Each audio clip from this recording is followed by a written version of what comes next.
I'd like to call to order the January 11, 2021 Board of Education special meeting at 6 p.m. This meeting is being held virtually as permitted by Governor Pritzker's Executive Orders 2020-07 and 2020-33. The Oak Park and River Forest High School Board of Education, Cook County, Illinois, will convene a remote special board meeting on January 11, 2021. Immediately, scratch that. Board members, citizens, and staff may participate in the meeting virtually. The state of Illinois continues to operate under a disaster declaration related to the COVID-19 worldwide pandemic. The health department continues to advise the community to practice social distancing, wear face masks, and avoid unnecessary contact with others. Based on the current public health concerns, I, Sarah Spivey, as head of the public body, do not believe it is either practical or prudent to hold an in-person meeting of the Board of Education on January 11, 2021. I further believe that it is neither practical nor prudent for the public to be present at the public body's regular meeting location, and we will continue to meet virtually. This is being streamed on YouTube, and it's also available on our website, and public comment is also available virtually. Gail, could you please call the roll? Mr. Kopsky? Here. Dr. Moore? Here. Sorry. Mr. Barron? Here. Mr. Martiri? Not yet. Mr. Isley? Yep. Ms. Harris? Here. And Ms. Dixon-Spivey? Here. Gail, do we have any public comment this evening? We do. We have a couple. Okay.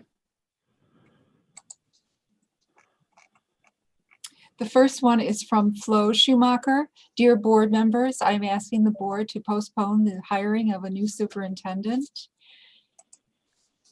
until after the April Board of Elections. As you know, I am not alone in my belief that the current board has lost its way and has chosen to protect the interests of the administration and teachers union to the detriment of students and families. I am hopeful that the next board will strike a better balance between those interests. Given the possibility that the new board might represent a shift in philosophy, I would ask that an important decision like selecting a new administrator be postponed until after the new board is installed. I understand that this is not the way things work in our current national political climate, but I still believe it is the right thing to do. The board can appoint an interim superintendent to serve until there is time to appoint a permanent replacement. On a final note, I do not intend any disrespect to any of you individually. You have all performed a great service to our community in an impossibly difficult situation, and I am very grateful for your efforts, your diligence, your patience, and your courtesy. Best regards. The next one is from Patty Flannery. Dear Board of Education, I understand there's a meeting tonight to discuss the hiring of a new superintendent. I'm concerned the board is rushing into a decision without input from the community or allowing for new members to evaluate and make recommendations based on students, parents, and community feedback. Additionally, it's come to my attention for unknown reasons, the administration has not shared parent feedback from the 5 essential surveys with the Board of Education or the community. Why? The 5 essential study is the only survey that allows parents, teachers, and students to provide independent qualitative data on the administration and engagement between teachers, students, and parents. It's disconcerting the administration withheld parents' data from the study and then deflected an inaccurate comment from a board member, assuming the decreased confidence, trust between teachers and the administration was due to the parent input on the curriculum. The administration should be sharing all surveys with the board and parents to build trust within the community. I recommend delaying the hiring of the superintendent until the community has provided feedback and the new Board of Education has been voted in by the community. In the meantime, the focus should be on opening the school for our students that are bearing the brunt of COVID-19 with anxiety, depression, and isolation. Please, more focus on our students and less focus on the administration. Thank you for your consideration. That's all I have. Thank you, Gail. All right, board members. So tonight we are here to interview 3 search firms that will be presenting this evening. The plan is to have them do a 20-minute presentation, and then we have 20 minutes for questions. The first will be BWP, McPherson is the second, then Hazard Young is the third. But I wanted to take an opportunity now for us to talk about some of the questions we might want to ask. I do have the list of questions that we asked last time we were engaged in this process, and sort of where we want our focus to be. This is appropriate for open session because we are hiring a search firm and not an individual employee. So with that, I believe Tom has some ideas on this. I'm also happy to share the questions that I have if it's helpful from the last time. So do people want me to do that, or do we want to just dive into a conversation? Didn't you send that list out, Sarah? Yeah, Gail sent those. Oh, good. Yeah. Okay, great. I guess if anybody wants to talk about the emphasis that they want to have or any specific things, then we should. I think, honestly, for the most part, most of us have been through this process at least once. So we should, I don't know, that's my 2 cents. I have some specific things I want to focus on, but I'll let somebody else go.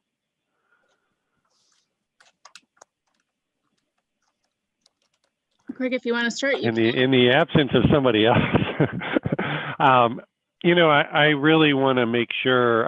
I'm a little unclear internally amongst ourselves what our expectation of this process is in terms of how much we have a certain amount of time. There is a question in my mind about, how much community input is part of this process and in what form that community input is received and gotten. I'm a little bit open to what the different firms might have to say, but when that process occurs, however it occurs, I think to me that I want to be really, I want to really understand how the firms will do that, because that is they're representatives of us in that process, and I want to be sure that they're good representatives of us in that process. So that being one item for me, because so their team in their process is ultimately important for me.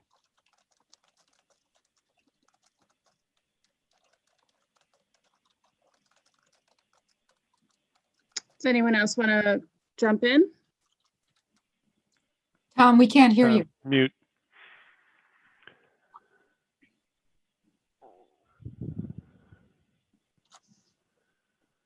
There we go.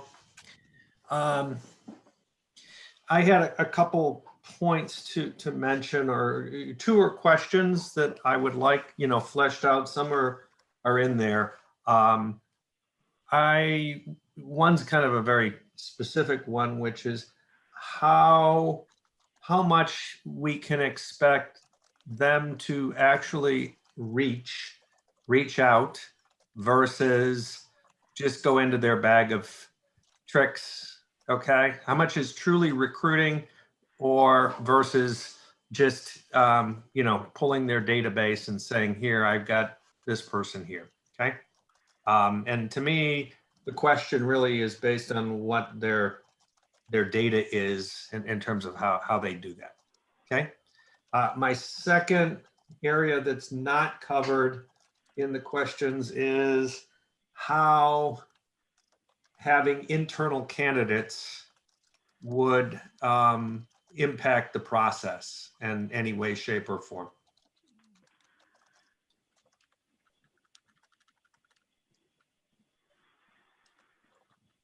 And the third is just a comment that I have made, and as I go into this is, I think hiring a search firm is important, but I think defining what we want is 10 times more important.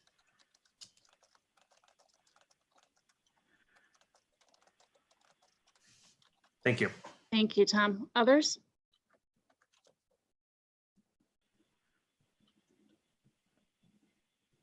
If anyone? So I'm a little concerned about the timeline. I do think it's a really tight timeline. So I want to kind of hear more along the lines of what Craig was talking about, how they're going to be able to solicit community input. Given the timeline, I think we would have to have a candidate identified by March, mid-March or so. The negotiation process, of course, with the contract takes a little bit of time as well. So I'm a little nervous about it, to be honest. So I want to hear how the firms are going to be able to engage and really dig in this tight time frame. So that's sort I of. have a question regarding that, Sarah, that you and Craig have raised.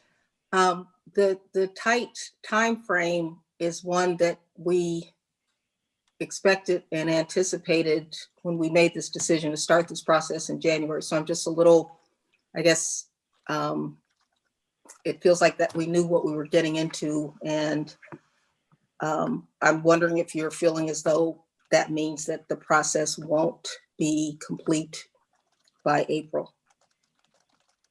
So part of the difficulty was with we had a little hiccup with the RFP process, and that took, frankly, a little longer than I would have liked to get initiated. So I think we lost a week or two there. That's part of it.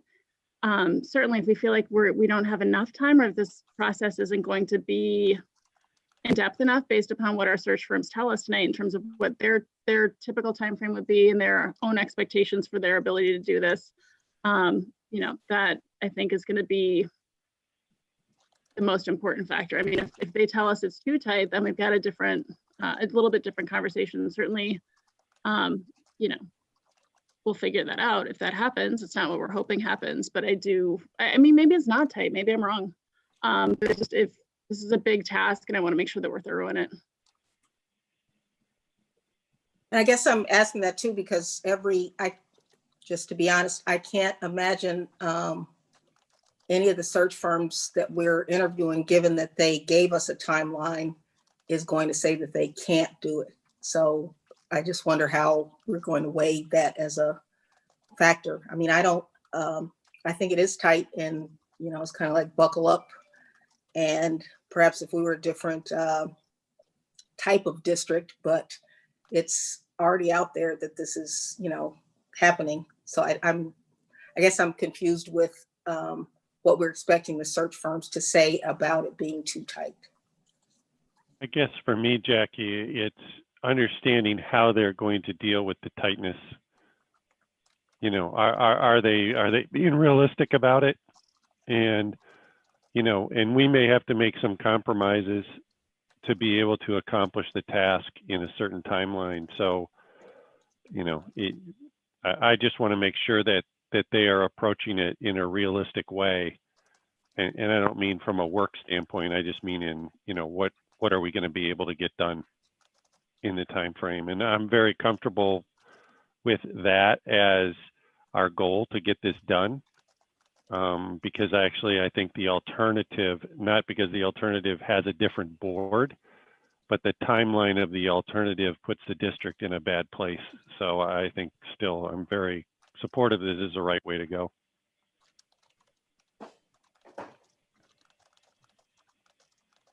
Craig said it better than I could, so I will leave it at that. Matt or Gina or Jackie, I don't know if you have any thoughts or any areas that you think we should focus on in our questioning. If I'll weigh in a little here. The advantage we have of starting now versus what happened 4 years ago is that we're not scrambling and having to have an interim. And so I think there's merit, and I guess it's kind of is reflecting back on some of the discussion that I've heard the last few minutes and some of the criticism that we're already facing by some, that we should wait and that we should have the new board, whoever that may be, in May. That'd be the time that the search commences. I am ambivalent, frankly, about the timing, because I think about that there's going to be at least 2 people making a decision and then getting off the board. So I understand that perspective. But I'm not strident or strong in that view, but I feel like it merits consideration. And that if, as we go into this, we run into hiccups, or if we don't come up with a candidate that we're totally strongly supportive of, that is a fallback. There's no law that says we have to hire someone by April. And so, I do agree, though, that tonight it'd be really important for us to really hold or pose questions along the lines of how realistic is it to do it in this manner, and also what is these three firms' experience when there's some lame ducks that are going to be moving off the board, me included in this case. What is that from a philosophical standpoint? Those are just some of the thoughts that I have at this point. Thank you, Matt. Gina or Jackie, I don't know if you had more comments.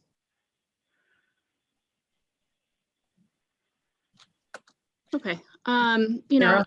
Yeah, Tom. Can I just say one thing that Matt triggered in my mind, and as we talk about timeline, which is, and I'm trying to reflect on prior, and I can't remember, to be candid, but I believe, does the timeline include that we find somebody the first time through, right? I believe it does. So, Matt's comment is, what happens if indeed, we need to go back to the well? And I think that kind of kills the timeline, but I really, I think I'm just kind of crystallizing that in my head, that the whole timeline is based on success with the first grab according to the process, I believe. So it's kind of a. Yeah, thank you, Tom. I mean, certainly that's happened in hiring other cabinet level positions in the district, not superintendent that I know of. Yeah. I'm sorry, Sarah. I guess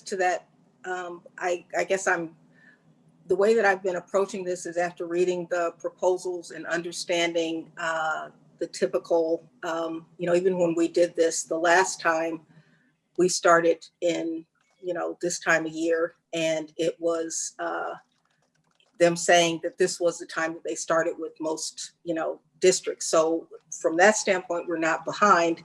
And then the other is that I think there is the awareness that we have a superintendent that is retiring. We're not looking for interim. So my focus is pushing for, bring us the best from around the country. And Tom's question about what's your recruiting process, I think that is the place that I'm, focusing on, and how we write our job description. I mean, I think that those are the key areas, because the reality is that if we don't get this right, and first, second pass, however we want to look at it, then we're looking at interim, because Joylyn is retiring June 30th. So this is it in terms of, we have to do something. Well, I would imagine that the first pass, thank you, Sarah. I would imagine that the first pass would get our strongest candidates anyway, considering if this is the time of year that people with qualifications are going out to look, we want to make sure we're in the right time and space for that as well. I mean, and it's not as though we're not a highly sought after district to be in. We are. And so I think that, as we're talking to the firms, I'm thinking, I really want to hear more about some of the placements that they've done that have been successful. And they sent us a lot of really great information. But I'm curious about that, in the first round of hire as well. Thank you. And, just from my own standpoint, I would much prefer to hire somebody, so that we can do it with this board. I think it's appropriate. I don't think it's in any way taking a responsibility that should fall on the next board, because frankly, we've done Joylyn's, or at least I have, for 5 years been involved in superintendent evaluations, our annual evaluations. Several of us have been involved in superintendent searches. And I think that to saddle a new board with such a huge responsibility would be dangerous, frankly, because nobody knows the district as well as sitting board members do, or the needs of the district, or frankly, you know, the areas of our district that need to be, you know, perhaps strengthened. So I think that it's entirely, I'm not coming at it at all from that angle. I just want to make sure that we make the best decision and that I have personally an understanding of how that is going to unfold with this process. All right. If anybody has any further comments, now's the time. Or Gail, we can have you reach back out to our BWP folks who had been on earlier. Let me do that. Okay, thank you.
Hello? Good evening, how are you? Good. Am I on? You are. Yes, you are on. Or did we just lose her? No, we got her. No, Okay. she's there. I just let everyone else know that you're ready. So we'll get everybody going in just a minute here. Sounds good, thank you. You are welcome.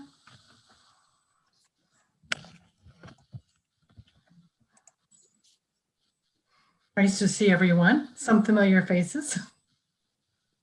Good to see you. Happy New Year. Thank you. You as well. Seems like a month already. About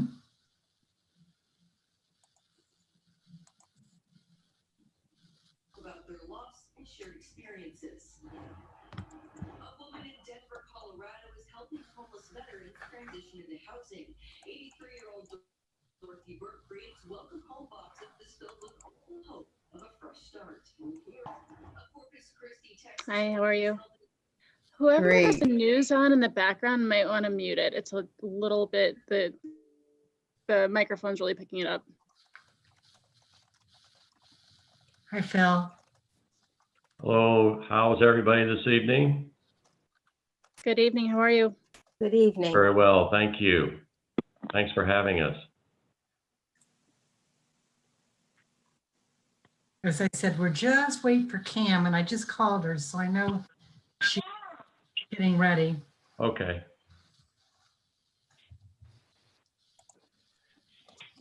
Thanks for being a little flexible here. No problem.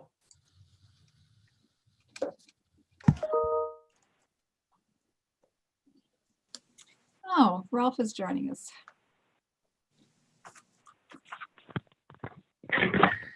Yep, I'm back from Bloomington. Hey, Ralph. Very good.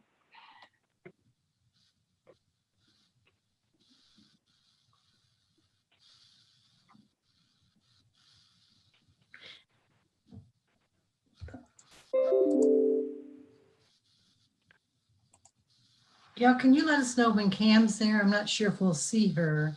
Let me see. Okay. Not yet.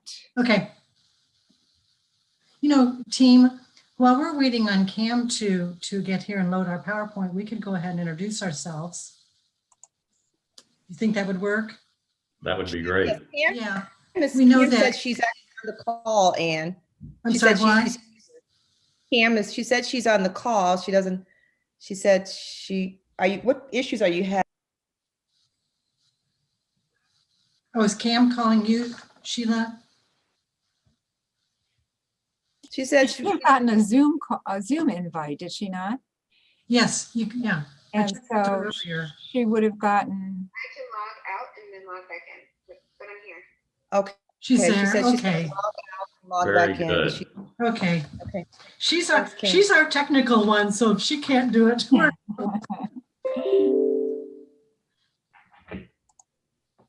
Give her a couple seconds. There. Good evening. Oh, there we are. Thank you, Cam. Thank you, Hello. Cam. My That's, apologies for the technical difficulty. as I said, we've got to have, if you're our technical one, so we got to. Sarah, do you want us to go ahead and start? Are you ready for us? Okay. Yeah, I think you can start whenever you're ready. We are ready, and Cam will let you know when to flip the slides. We are BWP and Associates, and we're very happy and excited. I can't even tell you how excited we are to be here tonight. We've kind of been thinking about it and talking about it all day, and we're ready to go. My name's Anne, and I'm going to talk for just a minute, and then we'll all formally introduce ourselves. But I wanted to tell you just a little bit about how we put this team together. You have 3 partners. So we really, I think I wanted to let you know how important this search is to us, that we would ask 3 partners to come and work on it. We've all got a lot of experience, and we'll talk to you about that in just a few minutes. Also, we're the people that you will be talking to. So what you see is what you get. We'll be doing most of the work and most of the interaction with your board and with your community and with your staff members. We may bring in another associate for some community forums if need be, if we have enough, if we have large groups. But we'll do 95% of the work ourselves, and we want you to know that as well, that we think that's important. The other thing we wanted to mention is that Phil and Sheila and I were all part of the search team when we conducted the search 5 years ago when Dr. Pruitt Adams came to the district. And we look at that, we talk about it often, and we look back about what an extraordinarily successful search that was. We really felt that there was a good match, that she did good work for you. You were a good board to work with. And so we want to emphasize that we'd like to come back and replicate all that success. But at the same time, we know there have been some changes. You've got 4 new board members that we haven't worked with yet. And tonight we'll be introducing ourselves to them. And also, you had some goals then and some things that you wanted to accomplish that were a part of your strategic plan. And we know a lot of that has been accomplished. So we'll help you find the next leader who can build on those successes and then move towards accomplishing new things for the district. So what we want to do tonight with our presentation is show you how we'll take a fresh look at things and guide you through a new search for a new leader. So if you could, we have a PowerPoint that Cam's going to help us with. And so if she could turn to this, Cam, if you can turn to the first page. I'm going to formally introduce myself real quickly, and then Phil and Sheila will do the same thing, and then Sheila will start us out. As I stated earlier, my name's Dr. Ann Noland. I'm a retired school superintendent. I was superintendent in Forest Ridge 142 in Oak Forest. And after I retired, I joined BWP. Been working with them about 15 years and became a partner in 2013. During my tenure with the firm, I've conducted approximately 75 superintendent searches, and I'm proud of my work, and the vast majority of those searches have been successful. I've worked across the Midwest and on the East Coast. So tonight I give you my experience and hope that you will be interested in working with us. So I'll let Phil go next and tell you about himself. Thank you, Ann. My name is Phil Earhart, and I have been administrator and teacher in 3 different states, Indiana, Ohio, and Illinois. In both Indiana and Ohio, those are, of course, are unit districts, so I've had a vast amount of experience working with high schools. During my tenure there, in Illinois, I was a superintendent on the far west edge of DuPage County. I retired 2 years ago, and then last year I served as the interim superintendent for Evanston. And then this year I'm fully retired. I also have been an adjunct professor in 3 different universities. Another very important facet is that I am in a leadership role for the Midwest Suburban Superintendents Association, which consists of 10 invited superintendents from 8 Midwestern states. So I have a lot of experience and networking with them. Along with that, we also have an aspiring superintendents program. So I also have a fresh look at a lot of the new people in the Midwest who are aspiring to be superintendents. Like Ann, I am really looking forward to conducting the search if we are fortunate enough to have so, and look forward to that as well. At this time, I will introduce Sheila.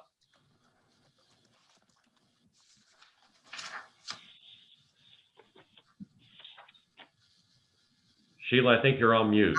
I am, as usual. I will unmute myself and get busy here. Good evening, everyone.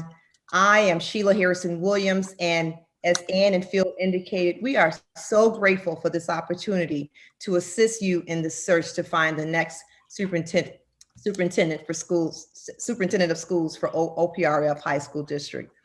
A little bit about me. I was a public school educator for 30 years, the last 18 as superintendent of schools for school districts in the South Suburb and also one in Will County. And during that time, I served as president of the Suburban Superintendents Association, the Superintendent's Commission for the Study of Demographics and Diversity. In 2018, I was elected to serve as president of the Illinois Association of School Administrators, serving over 860 school districts. I'm the first African-American to serve as president in the organization's 73-year history. I am a co-founder of the HWC Executive Leadership Institute, which puts on an Aspiring Superintendent Summer Institute each year, a program designed to provide in-depth preparation for those who aspire to become superintendents. And since beginning in the summer of 2011, I have served as mentor and coach to over 40 superintendents across the country that have come through our program. I'm currently serving as the executive director of the Arizona School Boards Association, and therefore I bring a local and state connection as well as a national connection to the search process. Next slide, please. BWP's goal. Our goal for this search process is to identify and present to you a slate of 4 to 7 well-qualified candidates that meet the profile for OPRF High School next superintendent. Next slide, please. We are all very, very familiar with OPRF. As Ann indicated before, we conducted the last search, which brought on Dr. Pruitt Adams. And we're also very familiar with the community. The Oak Park River Forest community is well known and revered for its diversity and great school systems. OPRF High School is known throughout the state for striving for equity and excellence for all students. It's been on my radar practically all my life. I grew up on the west side of Chicago, and I've lived in the west suburbs for most of my adult life. I have family members, friends, and a number of colleagues that live within the community. So identifying the best leader for Oak Park River Forest High School is very important to me. Next slide, please. Why BWP? Let me begin with who is BWP? We are a search firm formed in 2006 through a merger of 3 national firms, including the oldest firm in the United States. The firm is made up of 10 partners and 50 associates. As Ann said earlier, the three of us are partners. Our partners and associates are superintendents, active and retired, university faculty, and former Board of Education members. Women and minorities make up 50% of the firm. Now, why BWP? BWP has an outstanding record of success. We have a strong reputation among our clients and our candidates. We have extensive recruiting resources to provide you the best candidates. We have a very comprehensive professional network throughout the country, including talented and committed consultants. So this search process will be customized to meet the needs of Oak Park River Forest High School District. Next slide, please. Our objective is to assist and support the board in the selection of your next superintendent by meeting the timelines in order to identify the successful candidate by the designated date. Our goal is also to involve the community, staff, and students in the selection process in such a way that builds support for the process, the board, and the full support of the successful candidate. Next slide, please. Our commitment to you is a successful national superintendent search. We will aggressively recruit and find an experienced, well-qualified pool of candidates to assist the board in identifying the best candidate for your next superintendent. We have offices in Illinois, Texas, the Washington, D.C. area, and South Carolina, as well as strong connections with national and state professional organizations such as AASA, NAPSE, ASCD, and ALAS. Next slide, please. Our search process seeks to identify a slate of candidates who will best meet the needs of OPRF School District. We understand the importance of finding the right leader. Therefore, as your search consultants, we will guide the board through the 4 parts of the superintendent's selection process. Next slide, please. I will turn it over to Ian. Yeah. We've each divided the sections of the PowerPoint up so that we each have a chance to talk with you. And I'm going to talk with you about the search process itself. We divide the search process into 4 parts: the specification part, recruitment, the assessment, and the selection. So we'll go through those in a little bit of detail. And if you have any questions, I mean, you can, I know you've got some time at the end of the search to ask us questions, but don't hesitate to stop us and ask a question if we don't explain some of the things about the search process as well. Next slide, please. Step 1, the specification. And the first thing we're going to do if we're lucky enough to be selected to be your search partners is to conduct a planning meeting with the board. And I said the word partners because it's how we look at this. We customize your search, we'll guide you through it, and we won't let you make any mistakes or go any wrong directions. But we'll also work with you and listen to you and let you have some input into the planning of the search.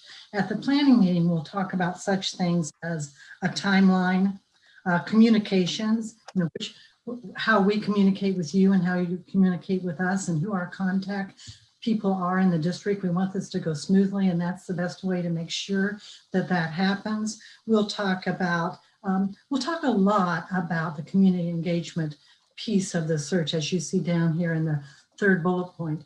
That is a really very important part of getting a search off to the right foot. And I'm glad Sheila mentioned students earlier, because one of the things that we like to do with the high school district is to talk not only to your community engagement, not only to your community and your staff and to each board member and launch a survey, but we also want to talk to the kids and the students. Really, they give you such a good perspective and such a different perspective really than the adults do. They kind of just cut right to it and tell us what's really going on in the schools. So in the high schools, we're very eager to find out what the kids have to say.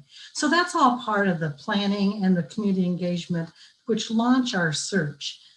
We'll also start some recruiting efforts early on in the search. This is our wide net that we'll throw out. We won't really hone in on the recruitment process until we've had a chance to do what's in point 4, which is identify the,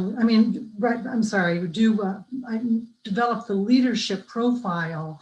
And then once our leadership profile has been developed, then we can really hone in on some of the skills you're looking for in your next superintendent. So we'll launch our recruit and then narrow it down as we develop that profile through all the community engagement and through the survey and through talking with each of you individually. And our goal then, as Sheila said, is to find you a number of good candidates that you will consider being your next superintendent, your next leader for the school and the community. Next slide, please, Cam. So now we really get into the heavy recruitment, where we're really honing in on the recruitment. And we've got your leadership profile now, which we always bring back to you to approve. So we're all on the same page of the kind of person we're looking for. Then we'll really start to recruit some candidates that we think match your profile. We'll do a lot of advertising nationally and locally. We're a national firm, so our website is a national website, but we'll also talk with you and design an advertising plan for you, which will most likely include AASA, Education Week, NABC, some of the same organizations that Sheila talked about, the Latino organization, school district, school leadership organizations. So we'll pick out some ones that we think meet your needs and help you determine a national advertising campaign. We'll also seek nominations. So as Sheila said, we're a big firm. We've got 10 partners, but we've also got 50 consultants that work with us. So we'll make use of those consultants in nominating people they think might be good matches for you and that match your profile. So those are the kinds of things we'll do to make sure we're getting a good pool to look at. Then we'll begin our first look at those applicants. We'll go through and see which ones of them we think really are best for your district. We'll get a lot of qualified people, but the key here is to find the ones that will be the ones qualified for Oak Park River Forest High School. Next slide, please, Cam. Cam? It's on. Hi, Anne. The slide has been changed. Oh, I'm sorry. You were too quick for me. And the next process we go through is assessment. So we look at all of your applications and the nominations, and we go through them very, very carefully, the three of us together, individually first, and then we go through them together. And we find the ones that we think are the very, very best match now that we want to talk to personally. So what we usually do is Sheila and Phil and I will each sit down and go through each applicant we have, and then we'll get a Zoom meeting or a group phone call going and go through those applicants again and agree together on the ones that we want to talk to that seem to match your profile. We'll probably at that point talk to 10 to 12 people. Most likely Zoom, could be in person depending on how things go by then. But right now we plan on doing Zoom interviews. But even in a Zoom interview, we'll see your applicants face to face, and that's what's important to us. We'll interview them and decide which ones we think are the best match for the district. We'll also, and this is very important, we'll also conduct background. We'll do a lot of reference checking on your candidates. The criminal background is something you'll do when they come to the district, but we'll do everything up to that step in finding out as much as we can about each candidate. Also search their social media, and we'll do a press, we'll look at the press releases too, and things that might have appeared in the newspapers about your candidates. And so we'll do as much as we can to provide you with the background on your candidates. If we find anything that you need to know, we tell you. It doesn't necessarily disqualify a candidate, but if there's something that in their career that's happened that you need to know about, we'll tell you about that. Our goal is then to have a slate of 4 to 7 candidates, which we can come back and talk with you about. Up until now, the search is done in open session. Now we need to be in closed session with you because we're going to present all the confidential material we have on 4 to 7 candidates that meet your profile. And we'll give you at that time anything we know about the candidate, the background, the references that we've checked, so that you have everything we have. Give you all their files electronically so that you can have sort of your own leisure and go through everything about a candidate that we know. And one thing to add to that too is when we do those checks, we don't just look at the reference point. list. We look at other people that we know, and we Right. look beyond just asking questions about their skill and experience. But we looked at other important factors such as their character. How do they go about developing a coalition to drive that vision for the school and to be able to empower the stakeholders to drive that too? Yeah, good point, Phil. And I like to look at their body of work as well, the things they've accomplished throughout their career, to see if some of their accomplishments meet the needs that you have. So it's a big process we go through to make sure that we have candidates that meet your needs. Anything else, Sheila, to add on that?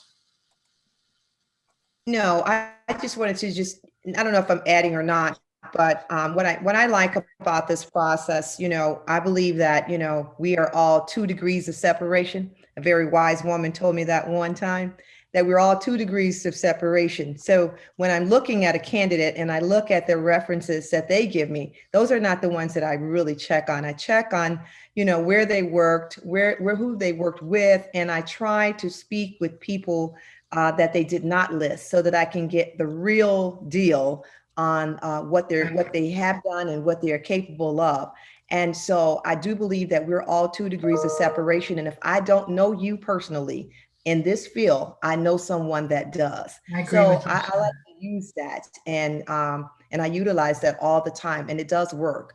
Yeah, I guess that's why too, when we talked to you earlier on, we talked about our networks, and that's where these are coming really handy. The organizations that we participated in throughout our career now, people trust us and they know we'll be confidential, and they'll give us the real scoop on your candidates. And that's a big part of it as well, Sheila. Thank you for mentioning that. Step 4, the selection. So not only will we tell you all about everything about the candidates that we know, we'll also prepare you for the interview process. And by this, we'll make sure that you have your questions ready to interview your candidates. And we will also do all the scheduling for you, for your candidates. We'll make sure that you're ready. When we leave that meeting, we want to make sure you're ready to go and feel comfortable being able to interview the 4 to 7 candidates that you are going to be interviewing. So we'll set that all up for you to do that work before you begin your interview process. Then you'll begin the process yourself. And now we step back. We won't be in the interviews with you. And we do this for a very good reason. This is now between 7 board members and a candidate. And you need to see how that candidate's going to fit with the work that you want the candidates to do at Oak Park and River Forest High School. So we'll step back, we'll be there, we're a phone call away or a Zoom meeting away or a text away, but we're not actually in the meeting with you. So you'll meet with these candidates for about an hour to an hour and a half. And then after that meeting, you will then identify 1 to 3 finalists that you would like to call back in and bring into the district for a second round of interviews. So you'll conduct your screening round. We've done our screening, and you'll do your own screening, and then you'll bring some finalists back in to talk with you. When you get to this point with 1 to 3 candidates, and most districts actually do 2, but we want to give you some flexibility there. You may want to have that candidate do something special for you so that you can see them in a different situation. You may want to have them make a presentation or do something specific that you're interested in, or talk about a subject that's important to your community. The other thing you may want to consider doing, and we did do this last time, is call in some confidential groups in the community.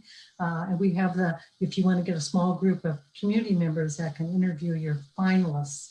And we do this in a very confidential way. We have these groups sign confidentiality agreements.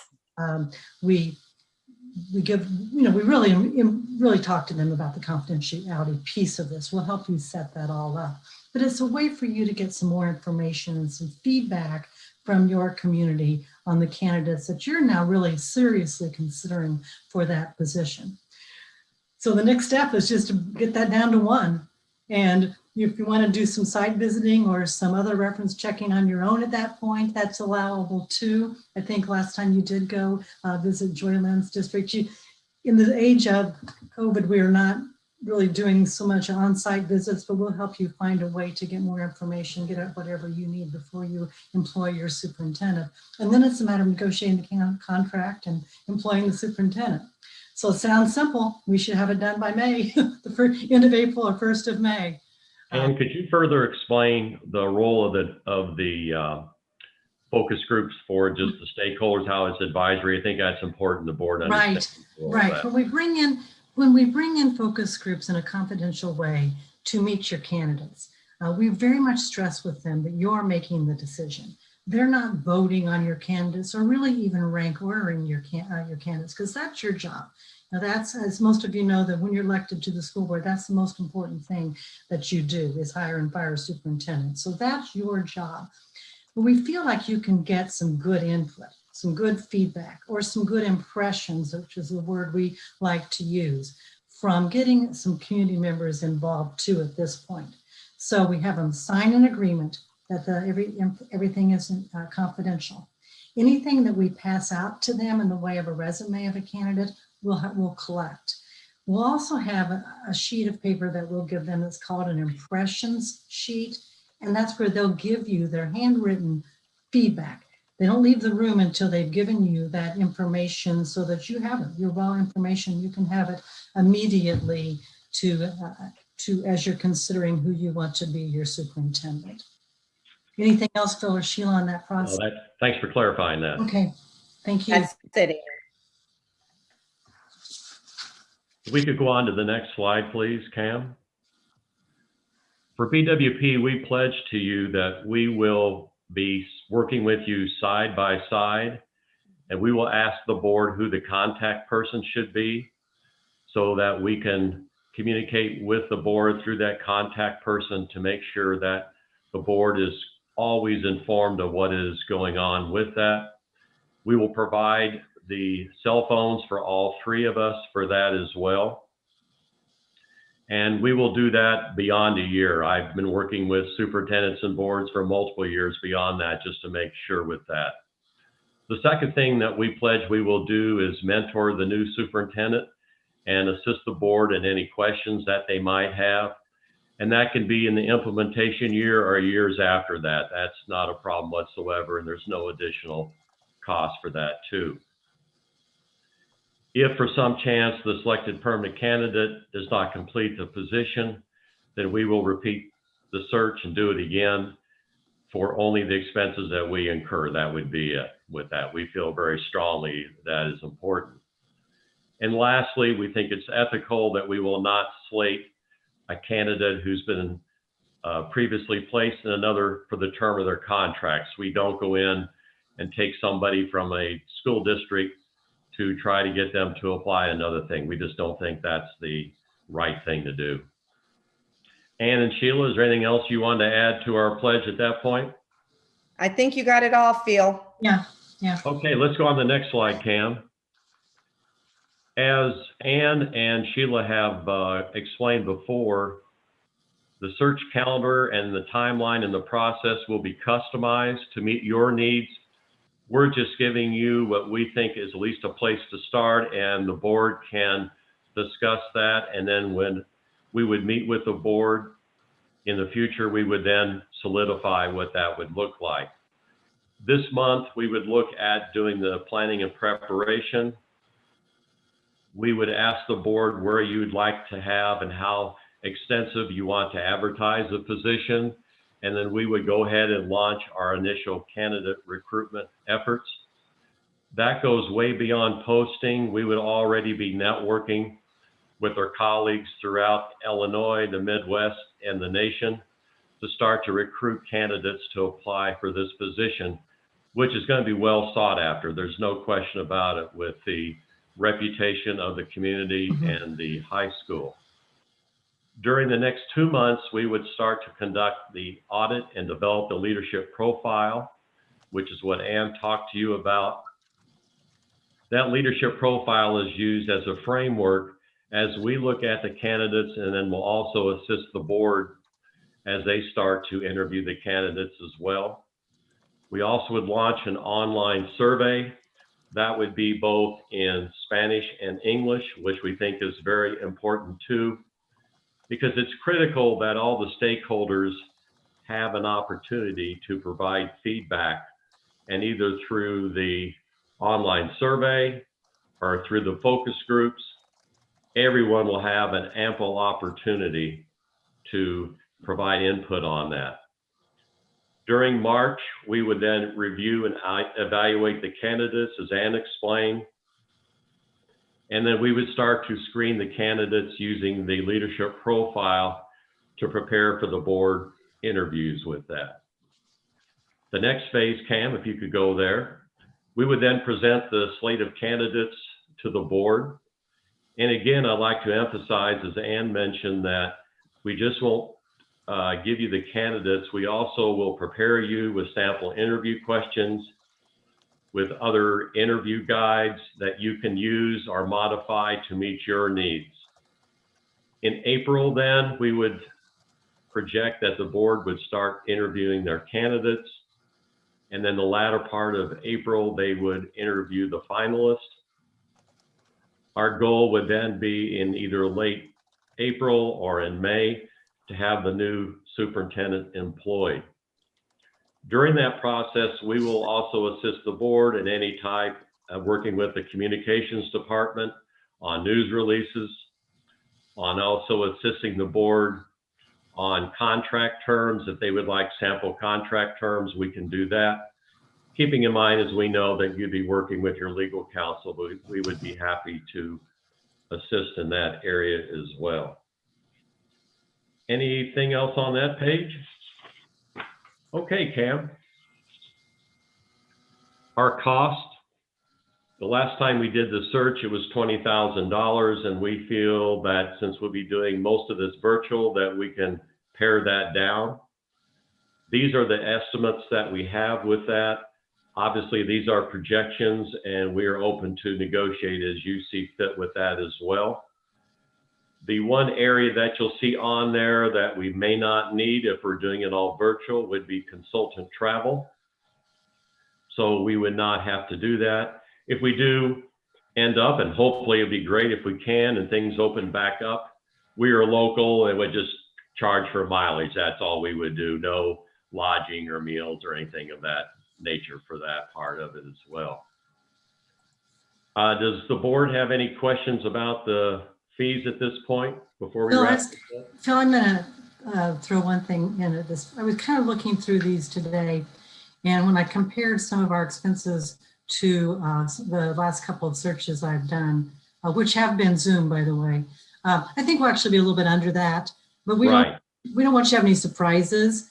So we give you some numbers that we know we can work with, and we try to come in a little under the most, but again, we don't want you to have any surprises. Right, or a not to exceed amount. Yeah, yeah. Okay, the next slide. In summary, we would like to just review for you why we think BWP is the firm that will best meet your needs. First of all, we have a vast experience of conducting successful searches throughout Illinois, and especially with high school districts, which is one of our fortes with that. As Ann mentioned, this search would have all three of our directors, partners doing this, which we think is very important. And we could also bring in associates to help with the focus groups if need be for that as well. The other important thing is that at this point, Ann, Sheila, and I have no other proposals that we are currently working on. So we would be devoting our full attention to this search, which we think is important because timing is very important in this area, and we would put it at the top of our list for that as well. We also are very familiar with the community and the school district, which we think is very important. We will have strong communications with the board, as I mentioned to you before, on a regular basis, so the board knows exactly where we're standing with that. And we will follow through after the selection as well to assist both the school board and the superintendent in that transition. 2 years ago, our firm sent out a survey to our clients to ask them some questions, and a couple of the findings are very important. One of those is 95% of our candidates since 2006 were offered successor contracts. So our success is typified by that. Secondly, we're very proud, as we talked about a minute ago, on our thorough research that we do, that not a single candidate since the founding of the company has found to be negligent or had any type of criminal activity in their performance as their duties as a superintendent. Lastly, BWP also will offer to the board, if they would like that, the strength-based leadership inventory to give to candidates, which has been developed through Gallup. It's not a way to select candidates, but it identifies their strengths. So again, we can find out more about how their strengths will align with the needs that you need. All three of us really, from the bottom of our heart, thank you for the opportunity to present with you tonight. And if we could go to the last slide, Cam. We think this really typifies and really exemplifies our mission. And our mission is to help the board by providing direction for finding an outstanding leader who is going to serve your district in order to meet the mission and vision that you have set forth on excellence and equity for all of your students. At this time, we would be open to answer any questions that you may have. Thank you so much for that presentation. I know we have questions. Who would like to go first? I know we have them. Okay, thanks, Tom. You always look. I don't know, I have three questions, but they should be quick. One is, can you talk to active versus passive recruitment, and how much of what you're recruiting are people actually looking for a job versus people that you go out and seek? I'll go one at a time. Okay. Sheila, do you want to take that one? You're on mute. I know. I'm sorry about that. Well, that is what we do. Recruiting is what we do. Once we identify what you're looking for in your next superintendent, we get that profile together, and we know people, or we know where someone is being successful and exemplifying those characteristics that you're looking for. We're not afraid to go knocking. Also, we know that because Oak Park River Forest High School is such a high-flying, wonderful district, I mean, they're going to be coming in groves. I think that just your reputation alone is going to attract some great candidates too. But I think, we will go out and we will recruit, and we will recruit nationally. We have connections all over the country that we can actually reach out to try and get the best candidates for your pool. Hey, Tom, when I've looked back at some of the searches I've done in the past, I've kind of thought around 60+% of the people, the candidate pool, were people that we actively went after. So that kind of gives you an idea. We'll get some good candidates that we don't even know. About 60, maybe 60+% of them are people that we actively recruit. Right. Thank you. Sarah, do you want me to keep going? Okay, my next question is, if there are internal candidates, how does that fit into what you've described? So for any candidate, whether they're internal or external, the process would be used the same for all candidates. So everyone would have a fair and equal opportunity for that position.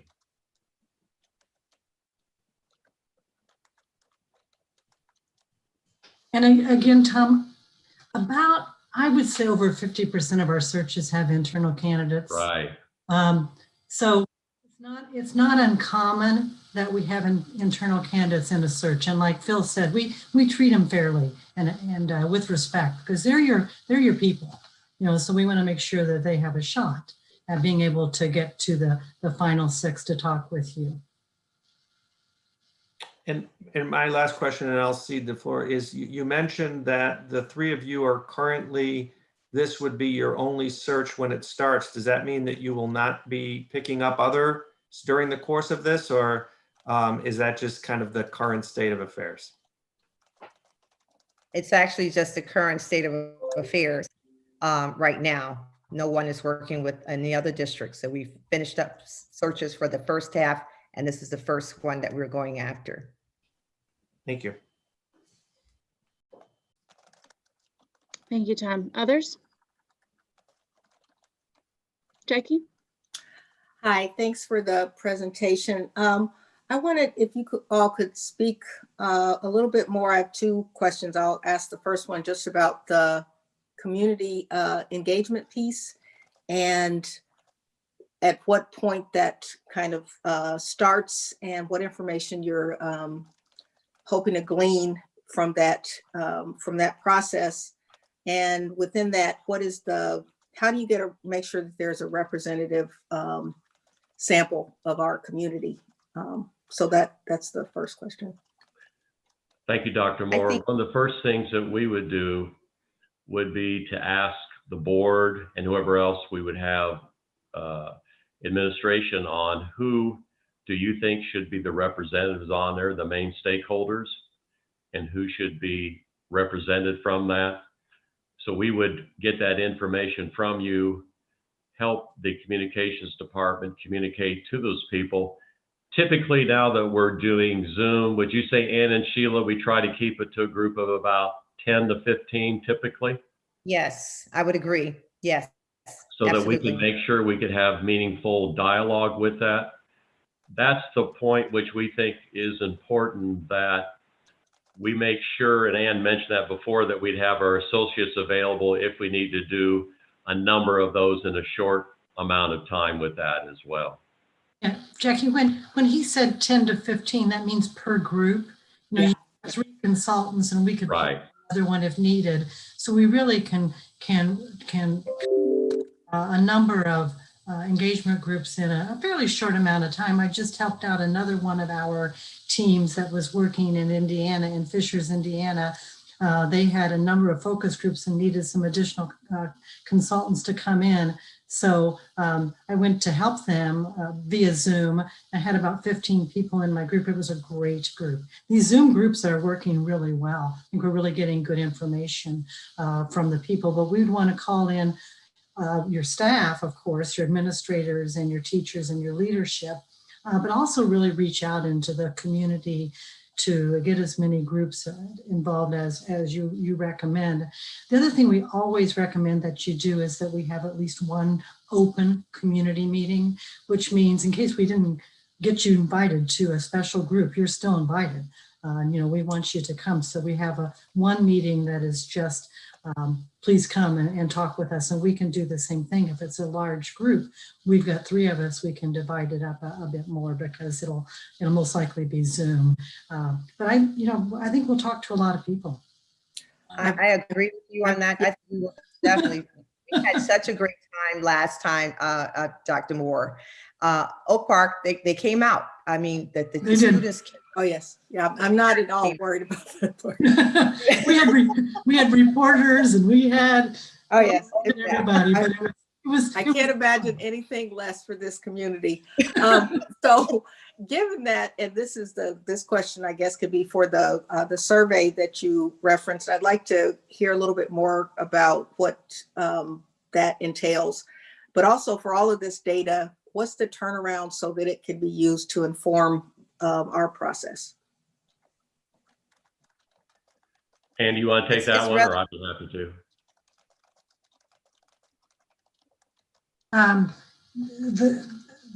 We've got some surveys that we use, but we'll customize them. Remember, we said early on that we wanted to customize the survey. So we'll get some input from the board and from some of your communication staff about some specific questions that you want asked on your survey. We typically leave the survey up for 2 weekends in between. So, you know, 9 or 10 days. We don't look at the survey while it's being conducted. We have somebody else in our firm that launches the survey and takes it down and gets the information back to us. We get the survey after it's been taken down in the next day or two that we can give you. That's raw data. We encourage you to put that on your website and let your community see what they have said and what the others in the community have said. The leadership profile, then we use that survey material as well as all the material we've gathered from the focus groups and from our individual interviews with the board. We put that all together to make the leadership profile. The turnaround on that is, we need a good week or so to pull all that together, but the three of us will work on that and divide and conquer and have it back to you very quickly, because we've got a timeline that we want to make sure that we meet, and the profile is important to us to identify your finalists. So I think, does that answer your question, Dr. Moore? Yeah, so that's the survey and the focus groups, or just the Right. For both. Right. Okay. For both. Thank you. The survey's immediate. We can get that to you immediately. And then we need just a short amount of time, probably a long week will get us the whole profile back to you. I would add to that when we put also that leadership profile together based on the focus groups and the survey, we will report that to you in a public meeting, and it goes on your website so that the public sees that the input that they gave is going to be reflected in that. So there's trust and credibility with that process. And also, just as a reminder that the survey is open to not just the community, but your teaching staff, the students, and parents as well. So just wanted to add that a little bit.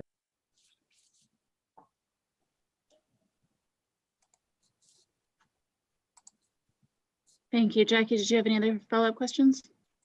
Okay, thank you. Others? Ralph, Matt, Craig, Gina? Okay, well, I have a question.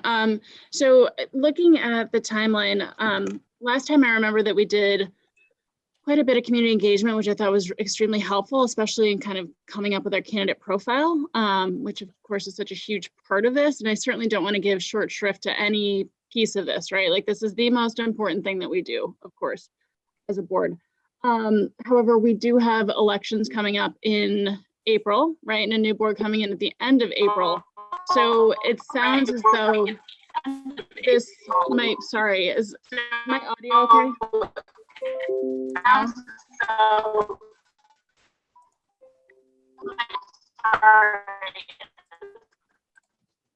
Still bad, huh? I think if you take out your headphones off, that might help. I don't have headphones. Oh, Okay, let me, is It's the better now. internet working It's any better better? now. It's Okay. better now. So I don't want to give short shrift to any of this, but we can't really bifurcate this process either, in the sense that we can't have this board do all this pre-work and then a subsequent board of potentially 4 new members doing the actual selection. So what is your advice to us there? That happens quite frequently. We ask the board what direction they'd like to take. Typically, some boards will say we would like, depending upon how many people are running for that, to have them to be able to be observers, but that is it, but not be part of the process. But that is one way to keep them informed, but at the same time to allow them that, the current board will be the one that's going to make the decision on that, but to give them at least some type of a feedback and input of what's going on with that as well.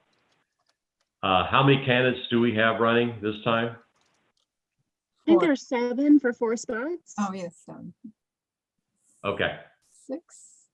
My experience also has been to allow them to be a part of the process by making sure that they participate in the focus group. Right. So that they can give us their feedback, and they can let us know what they're looking for in particular. And then we can share that with you. I'm not saying that we're going to use it, but it is information that we will gather and bring it back to you. But it allows them a voice. I think that we need to just make sure that we do that. Thank you. That's helpful. And that's a good suggestion. In terms of the actual selection process, if a new board is sworn in at the end of April, what does that do to your timeline? I mean, I think it compresses it, right? But is that still doable? Is that going to in any way negatively impact our ability to do the search? No, not at all. Not at all. No.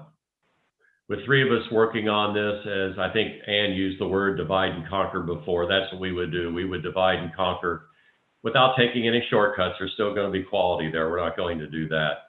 But we're very flexible on that. And that, Sarah, would be part of the equation we would look at when we sit down and finalize the timeline with the board, would be to look at that. Yeah, that's what I was going to say too, Phil. I kind of took a look at that timeline today, and in light of the election and knowing that you've got you're going to have some open seats, that we probably want to really get started on that real quick at your planning meeting to kind of backwards map that for you. Right. Yeah, we'll work on that. Thank you. I just want to make sure that that's transparent from the get-go. Absolutely. Very good. So do we. Yeah, and then can we just quickly just touch on the confidentiality of the finalists? Because I remember last time we did this, there was sort of conversation about doing it so the finalists not confidential, and we settled last time on having them confidential so that they wouldn't feel inhibited from applying if they're with a current district that might not be ready to leave necessarily, but for a wonderful opportunity like Okra. And I'm assuming is that still sort of the consensus? Yeah, we're going to recommend that you keep the candidates confidential. That's how you're going to get the best pool of candidates. That we guarantee. People were going to call us and say, hey, are they going to keep my name confidential if I apply? And if we can guarantee that, you're going to get a better pool. You're just going to get people who are willing to take, people who may be happy where they are, but they really would like to take an opportunity to lead an organization like Oak Park and River Forest. And they'll put their name out there as long as we can help them with the confidentiality. Okay, and I want to... Excuse me, go ahead, Sarah. I'm sorry, go ahead. Just gonna say, in a community like ours, I believe that there might be some community expectation that the finalists would be public, right? So I think that part of our work and engagement with the community might be to kind of help explain why we're not, if we choose to not do it that way, that we're not, right? So it's just really clear from the start. And that's why we'll work on having some confidential groups come in and help you with the three finalists. And you can pick them from a variety of groups so that the groups have some representation, and they can give their representative a question or two to ask, so that there's a process where they're involved but wouldn't be directly meeting the candidate. So I think that's the best way to do it. Mm-hmm. Thank you. Questions from other board members? Hearing none. All right, well, thank you so much for your time this evening and for your presentation. Thank you. You're welcome. Thank you very much. Can I just say one closing word? We love your district. We feel like, we talk about it all the time, the work that you're doing is the work that needs to be done across the country. And we feel passionate about that. So we really would like to work with you again and be honored if you'd allow us to do that. So just in closing, right, team? Thank you. We love our district too. Thanks so much. Yes. Thank you much. So much. All right. Thank you. Bye Have a good now. evening. Take care. I know. All right, Gail, our next firm is McPherson, and I believe they are we might have a couple of people. Okay, thank you. At any point, if they want to begin. Hi. Hi, how are you? Good. How are you? Welcome. Good evening, everyone. Can you somewhere? Mr. McAndrew, I think we can hear you, but not Dr. Haynes, I think. Okay. He's got a lot of feedback. You're fine.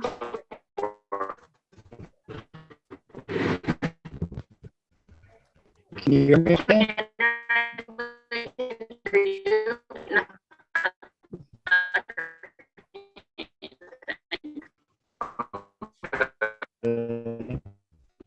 Could it be?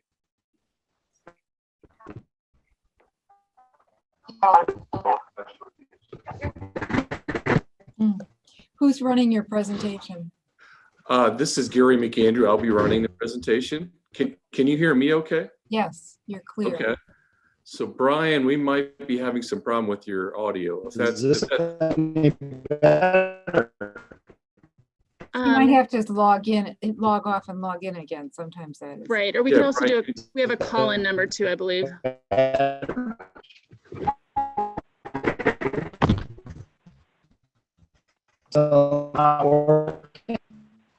yeah, Brian, it's still not audible. We can't tell what you're saying. Okay. Well, do you want me to start? If you feel comfortable starting, you're welcome to. I think also your colleague could probably call in, which I know isn't optimal, but that would give Okay. us better audio. Sure. Gail, did we send the call-in information with the initial invitation? I'm assuming we did, right? Yes, I'm sure. He's coming back. Let's see if that works now. Hello, can you hear me now? No, it's still still not audible, Brian. Can you hear me now? Can you turn off your video possibly and just try audio?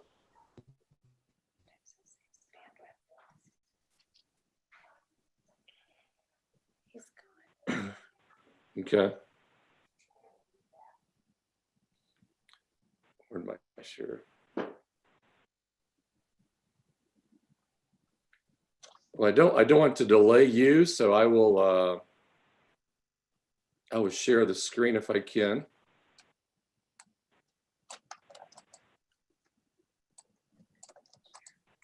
Okay, I'm back with audio. Can you hear me now? Can you hear me now? Not really, no. Brian, do you want to try calling in on the number? No sound. I'm going to try calling in, I guess. Boy, it worked earlier today, Gary. That's a little better now, Brian. Can everyone hear now? Can you hear me now? It's still inaudible. Yeah. How do I get this? I'll try calling in. Do you have the telephone number to call in? Oh, he left. Well, why don't you start your presentation? Oh, okay. Yeah, trying to share my screen here with you. Can you see the presentation now? No. Okay. I'm trying to.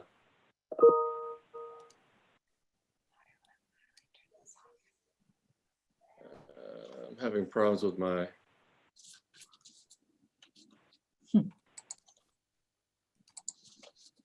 How about now? Do you see my screen?